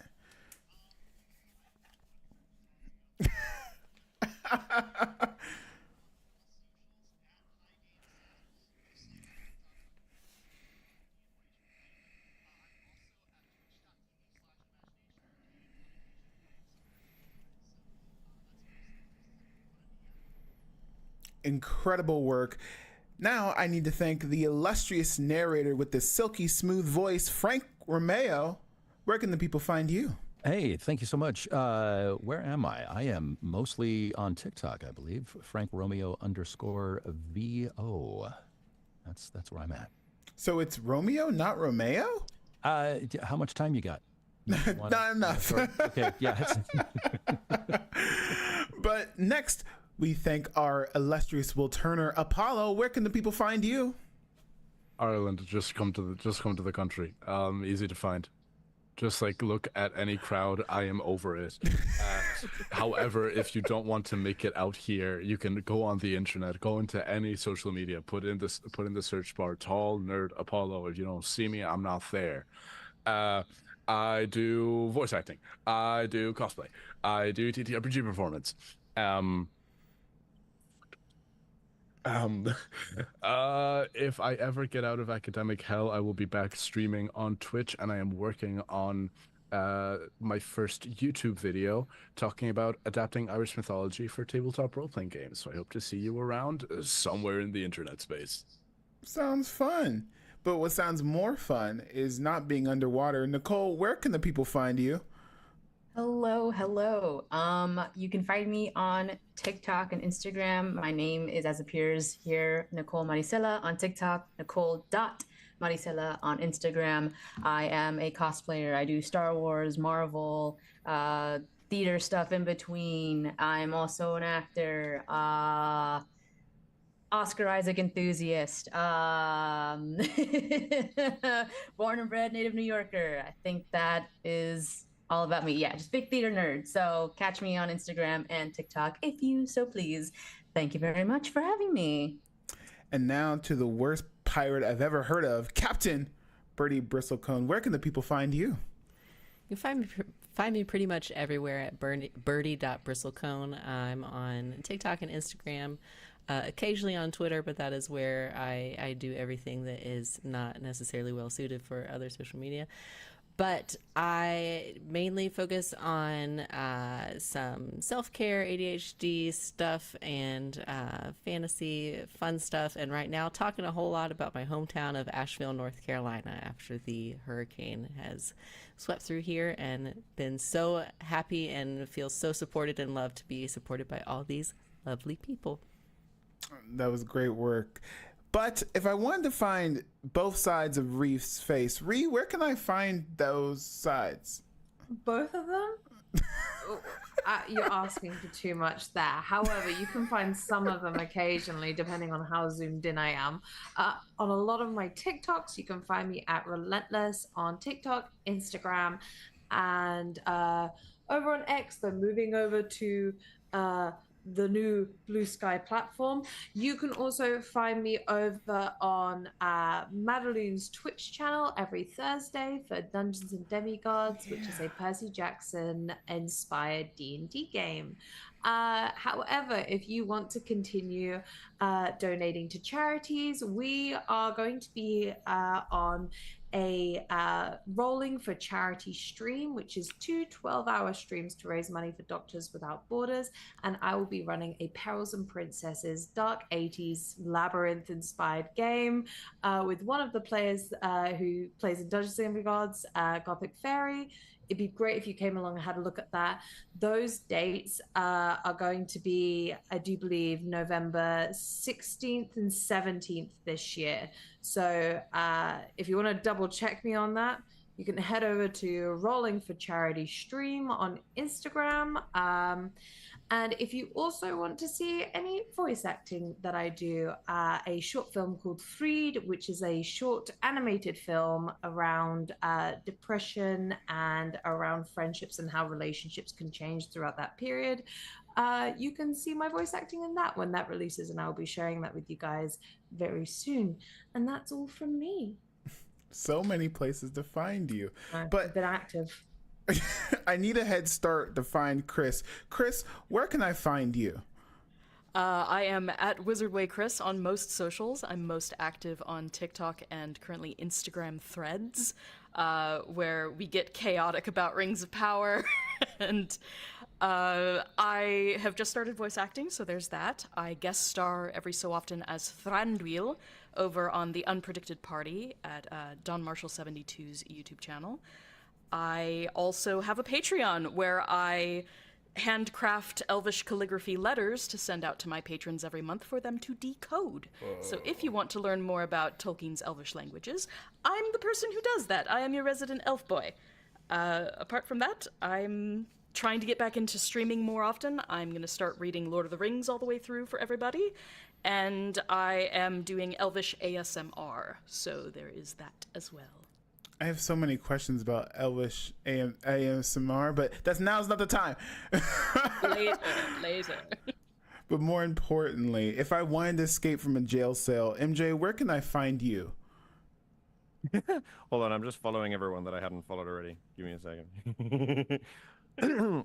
My name is MJ. I often go by the Everything GM as well on various platforms of social media, but that's usually where I post clips from my streams, which is the main highlight of what I do. I stream on YouTube because I live in Korea and Twitch in Korea has been gutted, so I go to YouTube. And I'm a teacher by profession, but I use my hobbies of lots of things like tabletop and Star Wars and all sorts of things, and I use those hobbies to educate people about both themselves and each other. And I teach people how to be better people and how to engage in communication and empathy and positivity and idealism. And then I also give political education as well in a more beginner-friendly way so that people who are curious about it and don't feel like stepping into more deeper political spaces can come to me and we can learn more about that kind of stuff. So yeah, that's where you can find me. Great. If I wanted to find someone so bad that hell spat him out, Morgan, where can they find you? Oh boy. I had this in my head and then I forgot that I had to unmute myself. I am everywhere and anywhere at Beaker Barnes. That's Beaker like the Muppet, Barnes like the assassin. You can read my writing at beakerbarnes.substack.com, where I publish weekly. I took a break for October, but it's normally like weekly essays and writings about art, media, film, criticism, all of that kind of stuff.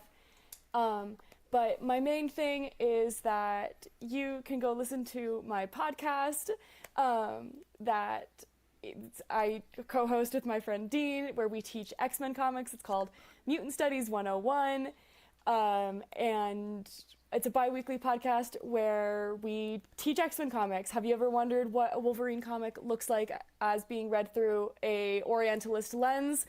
We have an episode about that. Have you ever thought about Afrofuturism and Storm? We have an episode about that. It's my pride and joy. So please, I have to plug it wherever I get a chance to. It's called Mutant Studies 101. It's available wherever your pods are cast. Excellent work.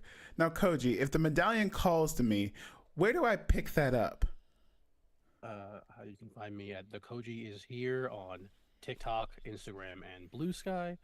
As far as what I do, I occasionally do script reads and have aspirations of voice acting.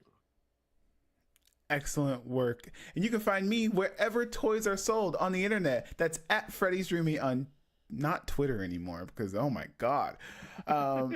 Threads, Instagram, and on TikTok, and I guess Blue Sky, whoever's on that. But anyway, thank you so much for coming. Thank you so much for donating. Thank you so much for acting, and we will see you next time on Script Readers Club. Good night!